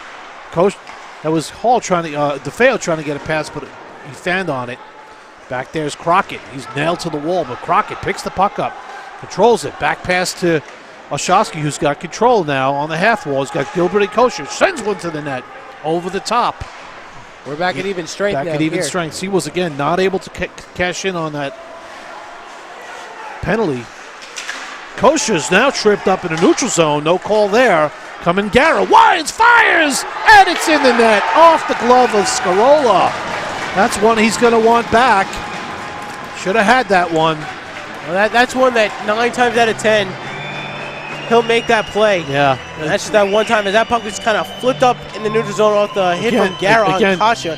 Now Gara comes in. Yeah. And here he winds up the slap shot in the near circle.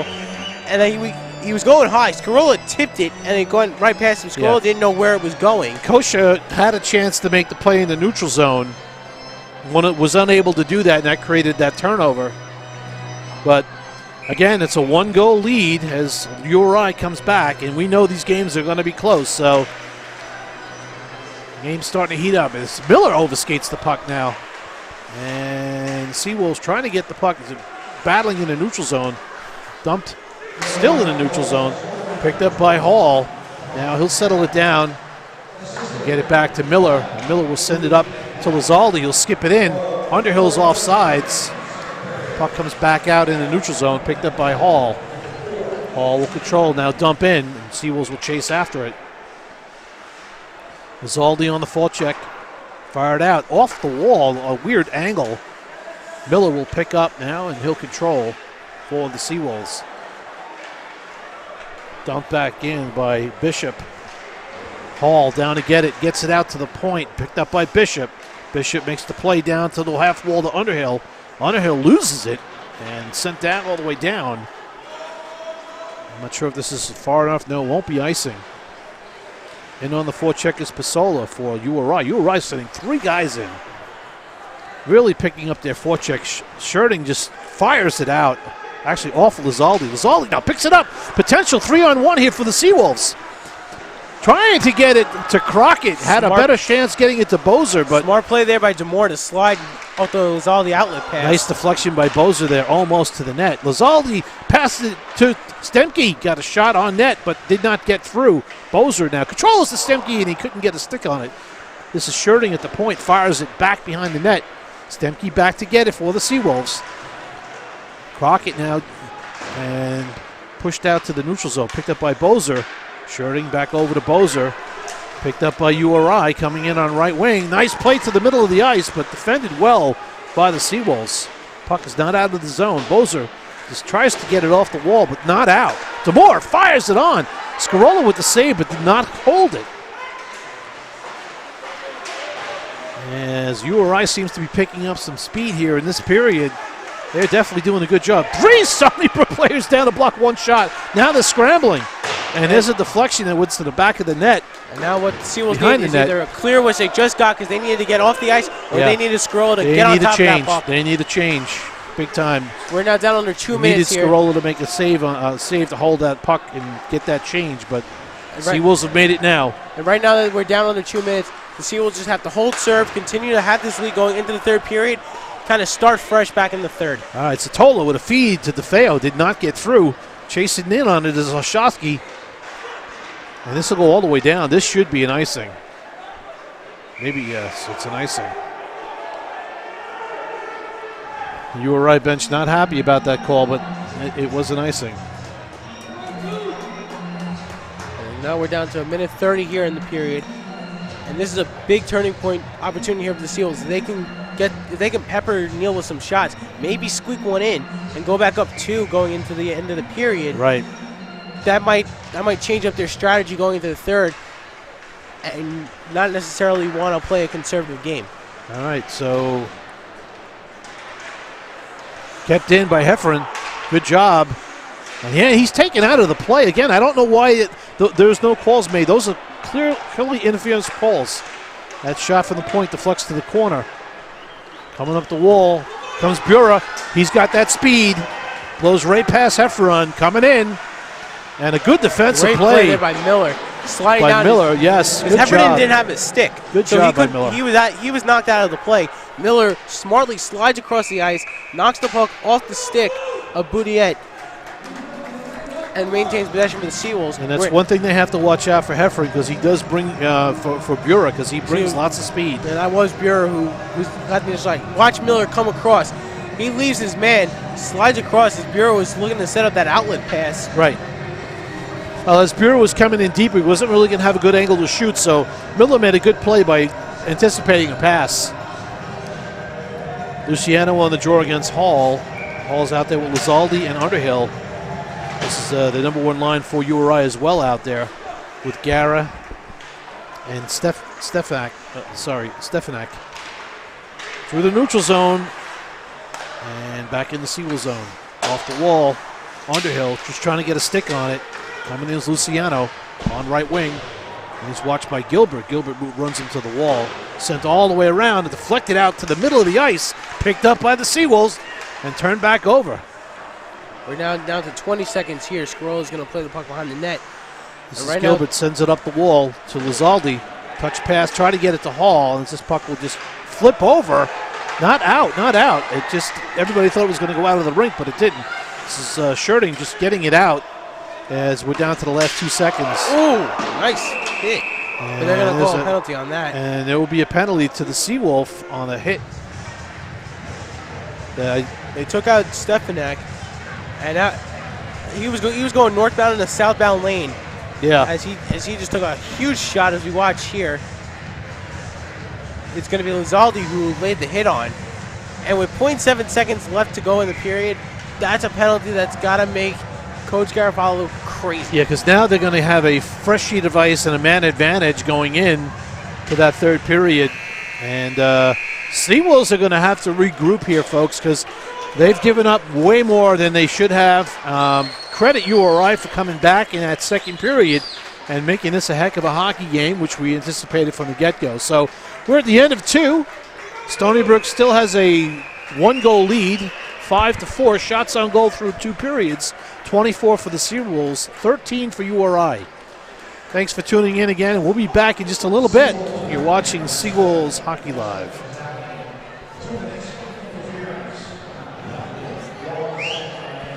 Two men coming together on this penalty call. We're just watching it. It wasn't even really a penalty. I think he actually played it into a penalty. Yeah. Because it wasn't even a hard hit. It was Lizaldi just skating into him. Yeah, so sometimes a good acting job gets the refs going. Yeah. Okay.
Welcome back to Seawolves Hockey Live as we get ready to start the third period. Andy, take us through those stats real quick before we start. All right, well, the second period, a bit of a mirror reaction to the first. It's now 5-4 Stony Brook lead. URI scored 4 goals in that period. The first 3 unanswered. Gara had 2, Burer had 2. Gara also had an assist on one of Burer's goals. Come and show you in a second. Their first 3 goals they scored within a matter of 3 minutes to make it 4-3. Brian Bozer scored on a breakaway outlet pass from Frank Scherting with 6:37 to go in the second before Gara scored his second goal from Luciano with 4:18 to go. A lot of penalties that period where you had URI take 5 penalties, Stony Brook take 2, including Justin Lizaldi taking an interference penalty with 0.7 seconds left to go. The shot total is now 24-13 after it was 13-2 Larry? in the beginning of the period. So 11-11, the shot total tied between URI and Stony Brook. And Stony Brook has to come out with fire this period. They have to control the tempo of play. They cannot let URI get into the zone. Right. And it looks like we have a change in goalie, too. Yeah, we got Derek Wilms coming in now, right? Yeah, it looks like Wilms is Wilms is in going net. to take over in net. Neal's still in net. We've got a couple of new guys helping us out. We got Nate Richards helping us and Casey O'Leary on the cameras. And a little conversation going on in center ice between referee Pincus and JT Hall. And we'll get ready to drop the puck here. We do have a change in net, as we said, for the Seawolves. Derek Wilms is now in. And like you said, the floodgates opened up, for the Seawolves in period 1, and the floodgates opened up for URI period 2. So let's see who's going to win the third period and come away with a victory tonight. URI is a good team. They had some changes, not all that many. A couple players moved on, and the core of the team is pretty much still intact, and they came to play. And they're going to take advantage right now as they got a power play for 2 full minutes now on a clean sheet of ice, as Lizaldi was called for a penalty late in the second period. When we looked at it, 0.7 seconds really left. didn't look like he hit the URI skater, but it played out that way. So here we go, face-off, center ice, and picked up by URI as they are on the power play. Stony Brook on the PK right now and through the neutral zone, trying to get the puck through. The Stony Brook is doing a good job trying to keep URI from getting in the zone. And picked up here by Hall. Hall tries to get it down the ice, but hit Underhill. And now it's picked up by URI, and they'll regroup in their own end. And at the same time, while Stony Brook is doing well in keeping Rhode Island out of zone, they can't play too conservative because you don't want to play where you're just trying to hold that lead. You want to make an aggressive attempt to expand that lead. Jura trying to break through, and he was knocked off the puck. And that puck is bounced all the way off of Crockett, all the way down behind the net. Picked up by Neal as he fires it across to Ackermark. And back to Demore behind the net for URI. 1:01 left to go in that man advantage for URI. Into the neutral zone, and here comes URI into the Stony Brook end, back behind the net. Scherting chasing after it. Deflects it up to the point. Now to an open point. It's picked up by the Seawolves, fired all the way down by Gervaisi. As the Seawolves change up their forwards. Smart play by Gervaisi getting the line change that the Seawolves needed. Azowski coming on, as well as Heffernan and Gilbert. Right, Osowski now watching. Puck's dumped all the way behind the net. Back to get it as Williams. He'll fire it around the wall. Picked up by Osowski. Oh, just past Osowski's stick. But he fires it out into the neutral zone.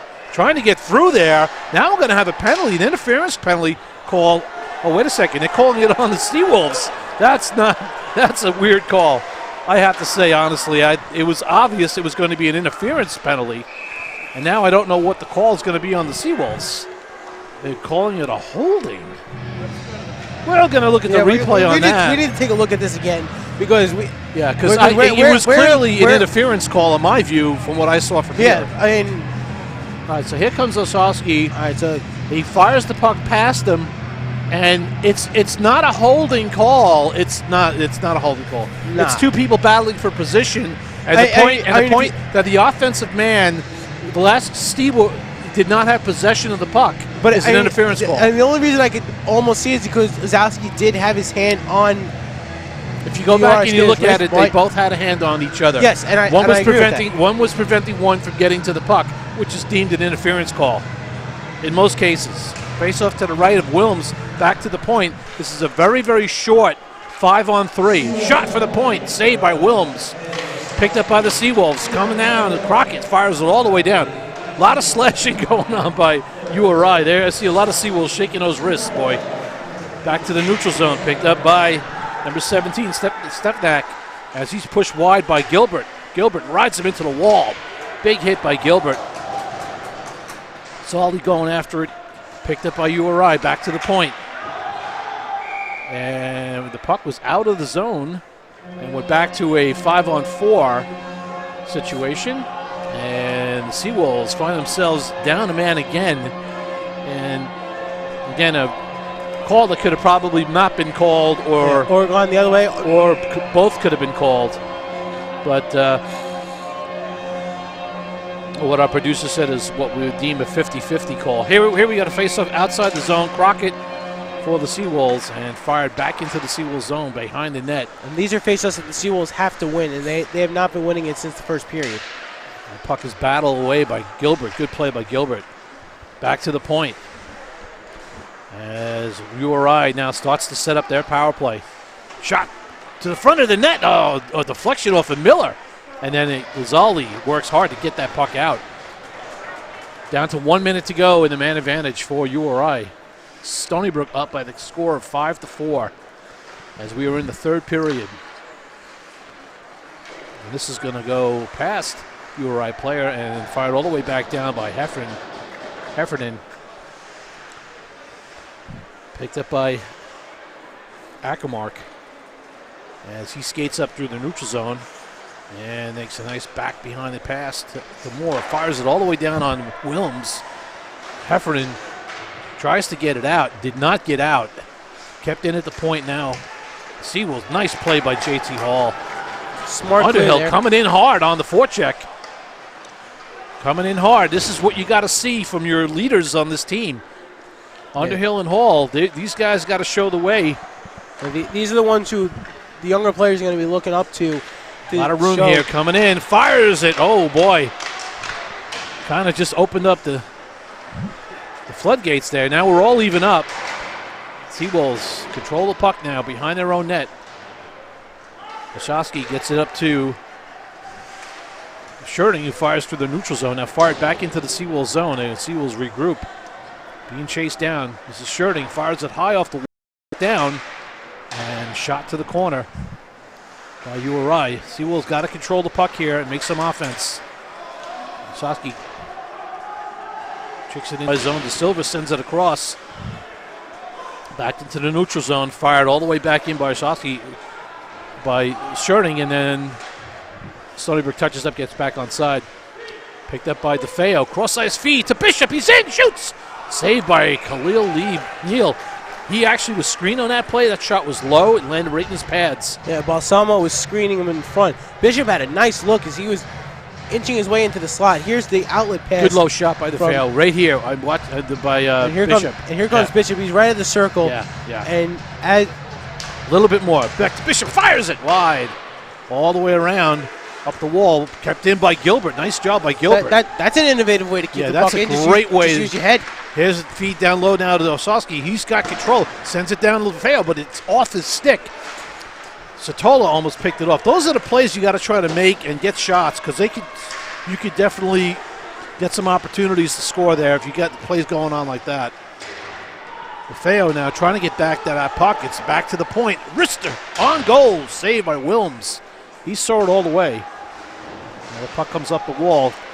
Play's getting a little physical. And we've been seeing that since the start of the second period. Seeing that, I just noticed it more so this period. I'm seeing Uri being a little bit more physical. DeFeo with the puck. I started seeing it in the beginning of the second period when they came out, especially after they scored that first goal. They started to really start laying the smackdown on the Seawolves because they were looking to get control of that puck, and they were for the majority of that period. And that's something that's going to be an icing, and they will not be able to change. It's not a good play there. as they were trying to change everybody, and now they all got to stay on the ice. And that line had been out there for quite a while. Yeah. So this is an important face-off for the Seawolves to win. Yeah, so now they got to make sure they get everybody back on who was on, and then they got way too many players on the ice right now. Right now there's 6, so they're trying to settle out all the There's confusion. actually 7.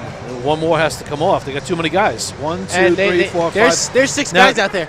There's too many men. Way too And many men. nobody- Nobody nobody's- makes the call. So here you go. That's unacceptable. And All right, Gervaisi. Hand That's pass gonna out go of the there. zone. So URI dodged a bit of a bullet there. yeah, and again, I'm surprised the referee didn't even just say, you got one more extra guy on. You got to get him off. Yeah. Face off outside the URI zone.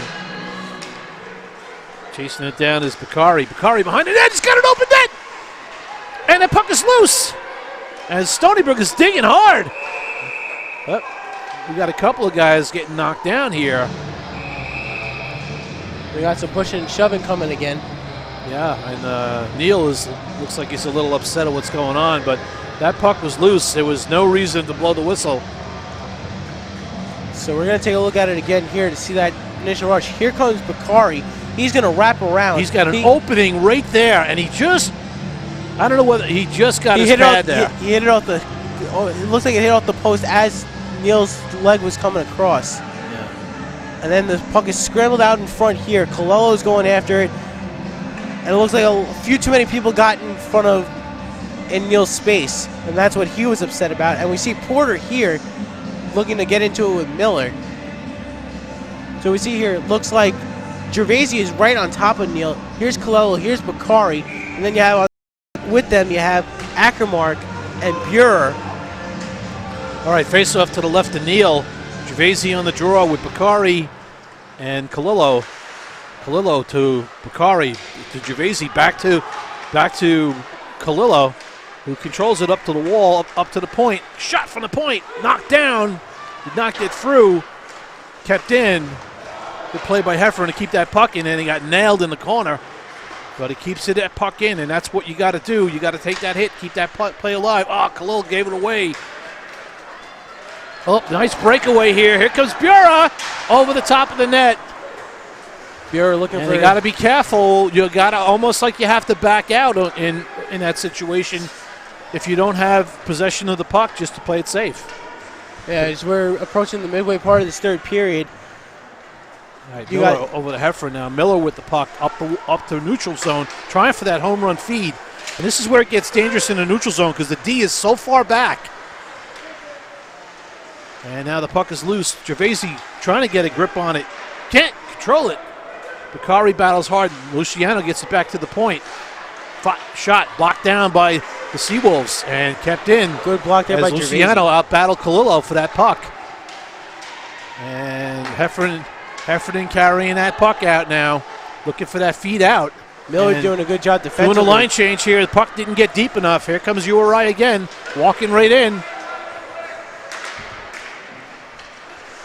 Stony And Brook doing across very well poke checking in This their is own Underhill zone. now coming out left wing. He's got Bakari with him and Hall. Nice move by Hall. He shoots. Oh, and a save by Khalib Neal as Hall made a nice move around the defender, put it on, and saved by Neal.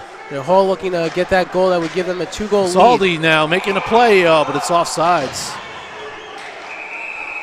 And things are starting to get a little chippy Yeah. here. With little Mattson with a little slash on the skate. We're gonna watch it here. Here's the breakaway for Burer, and he winds and fires and shoots it over the net. Yeah, the puck might have been moving on. It might have been rolling a little bit. He fired it way over the top of the net. Outside the zone. Face-off Hall on the draw for the Seawolves. Chasing it down is Kasha, sorry. Folks, I'll get better with the names in time. It's over tonight. We still need to work on our pronunciations too. Up. And you can see URI is trying to get that fast break. Using a couple of guys with speed. That's Vendetto with speed. Burer's got speed. This whole line has a lot of speed. Yeah, and they're rushing 3 and 4 every single time. they're going to make Williams work for this one. And they're going to make the rest of the Seawolves they're going to try to make Stony Brook outwork them. There's still a lot of time left to go in this game. Oh, yeah, 11:26 left. Shots on goal. Still, Seawolves out shooting Rhode Island 26-16 so far. Face off to the right of Wilms, who's taken over for Scarola. Skemke with a pass to Boser off the mark, and now back to get it is Gravina. Gravina tries to send it back up the wall, but dumped back in by Cartwright. For the Seawolves, picked up by Stemke. Stemke using that size on the wall, but loses control. And now comes, that's offsides, as racing was Vendetta. But the puck did not get over the blue line. We're down to 11 minutes to go here in the third. And Stony Brook has just got to find a way to keep URI out of the defensive zone. Make sure that they control the puck, control the tempo like they did in the first period. Right, the second and third period, a lot of it's been URI taking control of this game. All right, this is Shirley now up to the neutral zone with speed and dumps it in. Just past Neal. Is Crockett back to get it? He's met by two URI players. And looks like we're going to have an elbow call maybe here, as URI will be going to the penalty box. Picked up by Gilbert as the extra man is on, fired! Oh, a loose puck. And now possessed by URI, and we'll get the call. It's going to be an elbow. And the Seawolves will go on the PK, on the power play now. Again, this is going to be, I don't know, what's the number of power plays the Seawolves have had, Andy? This would be their fifth or sixth. And they've not capitalized yet. They need to capitalize right now. Now is the time you have to put one in, because you have to take advantage of that extra man, and let's see what they can do. Hall with the face-off win back to Cartwright. Down low to Underhill. And it seems like everyone's a little stagnant right now. They got to keep moving. Back to the point to Kasha, who fires it to the net, and Neal makes the save. And this is a very important power play here. As we watch that shot again from Kasha, we're seeing a little bit of that puck move that we saw in the first period. Long pass out to the far point, and a shot right on Neal. Back to Cartwright. Back to Kasha. Kasha over to Hall. Hall controls on the wall. Down low to Satola. Back to Hall. Fires it, and it's in the pads. It's loose. No. Gobbled up by Neal. Now we're starting to see some more pushing and shoving again. Things are starting to get a little more chippy here later in the game. We saw this last year between these two teams, that when one team started to feel the pressure in the third period, they started getting very chippy. Yeah. And that might just come with the fact that these are interconference rivals, that they faced each other 5 times last year. So there is a little bit of that sour taste in the mouths. Yeah. All right, face off to the right of Neal. Won by Satola. Picked up by... Shot by Koska. Pad save by Neal on the point. This is Underhill controlling. Down low, back behind the net to Satola. Satola with the puck, trying to get it to Cartwright. And the shot was... Stick got slashed in two. And he never even really got the shot off. I guess he got slashed. This is Hall skating down now with speed on the right wing. Cutting in, cutting left. Makes a drop pass, but nobody was there for it. Fired all the way down to the last 57 seconds to go in the man advantage for the Seawolves as they change up. Satola back through their neutral zone. Pass up to Hall. Well, actually, that's Ossowski.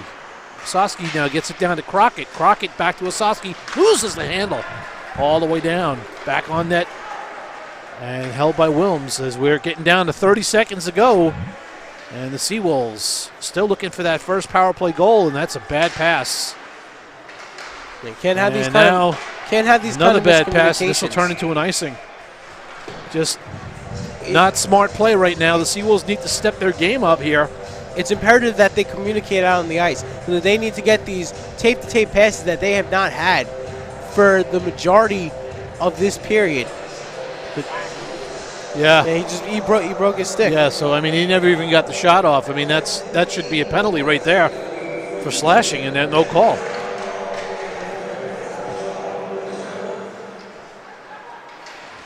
And that puck is loose, and it's still loose. And now it's fired back. 10 seconds left to go. Fired all the way in on goal. Williams will leave it for Scherting. And the Seawolves will have one last rush, and the penalty will be over. As we are all even up right now.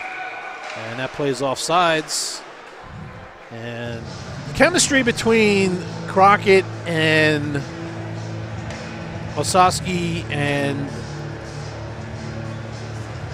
DeFeo. Crockett and DeFeo seems to be a little off right now. Yeah, with that First period, they were really playing well together. I don't know what's happened, but their timing is a little off right now. But that's going to come with time. Yeah, and they'll get better. You get those reps in practice. You get those in-game reps. Mm-hmm. That's where you build that rapport with your line mates.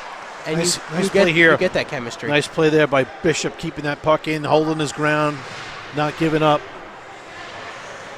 Back behind the net, controlled. Underhill back to the point to Miller. Miller winds and shoots. And it's pad saved by Neal. Back down low, Underhill taking that puck out, trying to get that puck loose. Being watched there by Matson. Lizaldi now can't control it, and that puck is hoisted out. That'll be back in the face-off, back in the Uri zone. And one of the adjustments I've seen that Coach Garofalo made this period, he's taken Satola off the line with Underhill and Hall. He's put Lizaldi out there. We saw that a little bit last season. That seemed to work out well. And making those adjustments during the game, because you've got to try not to get down to two lines right away. Kept in by Miller. Good play there. Underhill with the puck, and now he loses it. You were right, trying to get a line change. They're really trying to get that puck out so they can get a line change. The D needs to get off. That's what they're trying to do, is change the defense. But the Seawolves are doing a good job keeping them hemmed in. Lizaldi back to Bozer. Bozer, nice job holding on to that puck. Controls it back to the point. To Bishop. Fires! Pad save by Neal. Nice shot there by Bishop. He's had a few this period where he's gotten some good looks. Miller down to get it now. Everybody will change for Uri. And the Seawolves trying to get a home run pass up to Bozer. He'll tip it in. Smart play there by Bozer. Stopped the icing as the Seawolves were going off for a major change. Oh, hand pass call.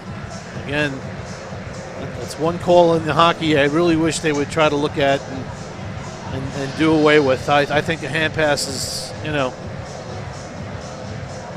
the offensive zone. The defensive zone, nice play here. Oh, nice play by Stemke. Back to Kosher. Fires high over the top of the net. Looked like Crockett might have got a stick on it, and that's what sent it high. Mm-hmm. Caught right, banging it, trying to get it deep. Stony Brook still bringing that forecheck. Got to keep bringing the forecheck. Scotia with the puck now, fires it all the way in. As we're nearing the latter third of this period, now is not the time to just get into a turtle. Right. You have to keep pushing the tempo. Intensity has to be brought. Yes. Caught right now, chasing it down. He's got somebody right on him. Kosher with the puck, fires it off the wall, tipped in by Crockett, and they'll go for a change.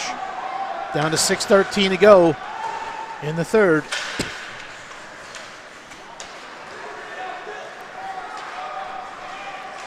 Nice play by Kosher there. Nice stick check. Picked up by Satola through the neutral zone. Skating wide, he's got Laszowski trying to get it to DeFeo. Got it on his stick, but he couldn't get the shot off. Back to Satola. Satola back to the point. One-time Scherting. Shot right on. Rebound! Oh, DeFeo. The net was wide open. That's one that he's going to wish he had back. Because that net, there was nobody there. Satola fanned on the pass to the neutral zone. Now it's a two-man on break, but changing up on the play will be one of the, actually both players for Uri is trying to keep the discipline on the changes to keep the fresh legs on the ice. Nice cross-ice pass picked up by Satola now. He'll bang it in. Sosky in on the forecheck. And reversal behind the net. Back up the wall and into the neutral zone. Picked up by the Seawolves. Laszowski in with the puck. Controls it. keeps control of it, gets wiped out in the corner, but gets that puck deep and keeping URI, making sure they have to skate all the way. Gervaisian with a shot now kept that puck in, all the way up in the neutral zone. Gilbert throws it back in. Puck in the neutral zone. Fired in on goal. Wilms will hold it. And he'll leave it for Scherting. Scherting picks it up and scots up the ice. What we're seeing in this third period, we're seeing a lot of the Seawolves playing really good two-way hockey. Guys like Gervaisi and Castro playing both sides of the ice very well. Yeah. Seawolves trying to hold this lead. Shot right on, saved by Wilms. And we got a little get-together. Gervaisi is with Bodette.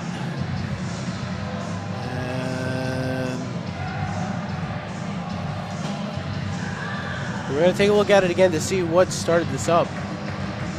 So that was the initial shot here by Scherting. Now DeFeo had a wide open net and he went for the backhand. If he was a left-handed shot, he would have had an easy forehand. I'm not sure if it hit somebody because he did put the shot on, didn't he? What, was it a save? It looked like there was nobody in front. It looks like he just, as we're going to watch it one more time. Wow, I don't know how that saved. Anyway, face-off won by the Seawolves. Coming up, Underhill coming in on a backhander. Gets a shot on net, picked up by Neal to the corner. Seawolves battling hard. Underhill gets the puck, now loses it. Lizaldi trying to get it up the wall. Oh, we're going to have a penalty now. Looks like Lizaldi took a stick to the face. Yep, there's going to be a cross-checking call on Demore. Demore is going to go off for 2 minutes cross-checking.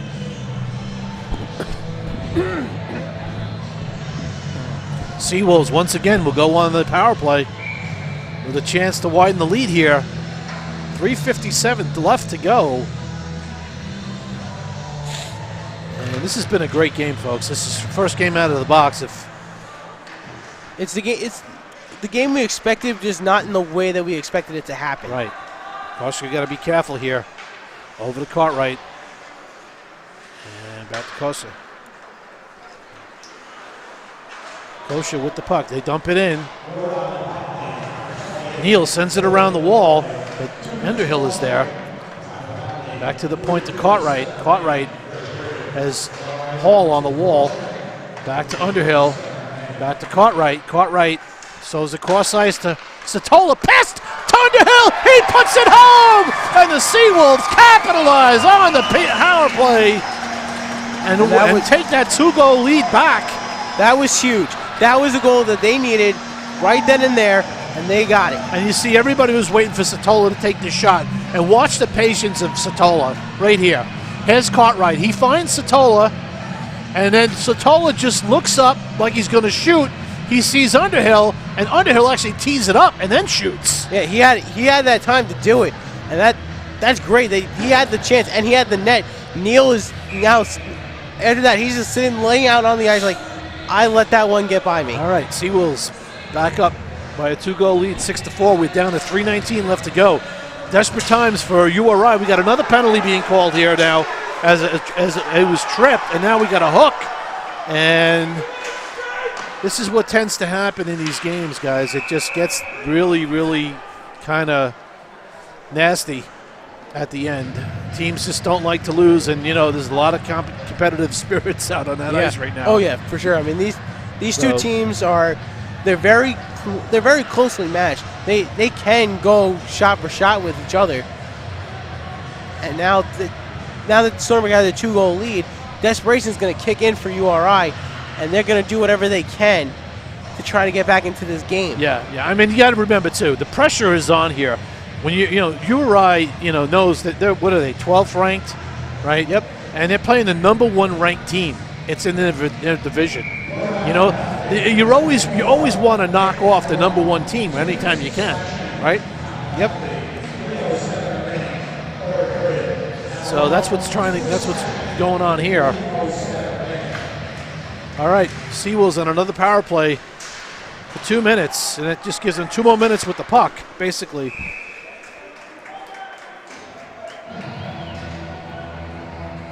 And we're also seeing here, Stony Brook is out shooting URI nearly 2-1. Right. So we've been seeing that Stony Brook has dictated the tempo of play, especially in the first period, and now lately in this period. Okay, Nosowski with the puck down to Crockett, up to Shirting. Nosowski again down to Crockett. Crockett controls over to Wachowski, looking for Shirting, maybe with a one-timer. Down low, works that puck down to Gilbert. Gilbert down low to DeFeo, back to Gilbert. Yeah, Stony Brook moving nicely here, moving the puck and moving their bodies. Making URI move, which is what you want to do on a power play. Back to Shirting at the point. He'll throw a wrist shot through and a deflection by DeFeo. Gilbert controls, and now we got a Stony Brook player knocked down. That's Crockett, who's taking a beating down there. That's deflection by DeFeo. We got a high stick, and it's going to be in the zone, I believe. It's going to come outside. Nice job by those guys trying to move that puck around. And what we've seen on these last couple power plays, this is what we saw in the first period, where Stony Brook has gotten those chances, and what they have to do now is they have to try to weave their way into the box or make that box dissipate so they can get some clean shots on the goalie in the slot. Yeah. Face off outside the URI zone. Luciano on the draw against Satola. And he's out there with Gara and Demore and number 7, that's Watkinson. And Seawolves out there with Cartwright, Kosha, Satola. Kosha will bang it in. And in to get it is Underhill. That lets it get the Hall, and Neal will hold it. And I don't know if you just saw it, but Satola was stuck up on the URI boards. It looked like somebody might have grabbed him from behind, and Satola went kind of yelled in his face. I didn't see that. I was probably following the puck, but we're down to 1:52 left to go. Seawolves on a power play for another 46 seconds, and they're up by the score of 6-4. Face-off will be to the left of Neal. Folks, we're going to do this again tomorrow night. Puck drops at 8:30. Tune in and watch Seawolves Hockey Live. And the Seawolves, oh, what a chance for Underhill in front of the net. Fired it right over the top of the net. Underhill had the chance to put the game away. And now we're down to a minute and a half here. We might be seeing, once this penalty expires, we're going to pull the goaltender, I'm sure. And URI will come hard-pressed. Try to get at least one, maybe two. There's a hook there, no call. And here's a play for Hall. He's going to make a move. They take a shot, and it doesn't get through. There's a 2-on-1, but Hall's breaking back fast, trying to pick up his man. Nice play there defensively by Cartwright. Very solid on D. He was tonight, Michael Cartwright. Flip shot by Satola, and down to that last minute to go. And no goaltender move yet, but I'm sure we're going to have an icing here, and that's when we'll pull the goalie. That's when they'll send you timeout. out. Both teams have already used their timeout, so no timeouts will be available to either coach. And face-off will be in the Seawolves zone with 51.8 seconds, and they still have not pulled the goalie. Surprised. They may be waiting to see if they win the face-off first. Face-off to the right. And now someone's getting waved out. Crockett gets waved out. Stemke coming to take the draw. Face-off won by the Seawolves. Back around to Bishop. And Bishop controls the puck, gets it up through the neutral zone. Bozer trying to get it through, could not. Turned around, and here comes URI in the zone. Drop pass was lost. Stemke trying to get it deeper, but picked up by URI. Miller. And it looks like Stony Brook is just content with just trying to get the puck just out of the zone. And here comes Neal. He's waiting.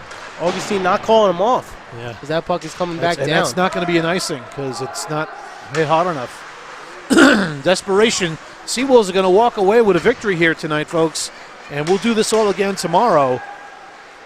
At 8:30, the puck will drop as these two teams will go back at it again. It was a great second and third period. As you know, first period pretty much Stony Brook owned, but the second period, URI came storming back and just could not get the game tied. They got within one a couple of times, and the Stony Brook Seawolves look like they're going to ice this one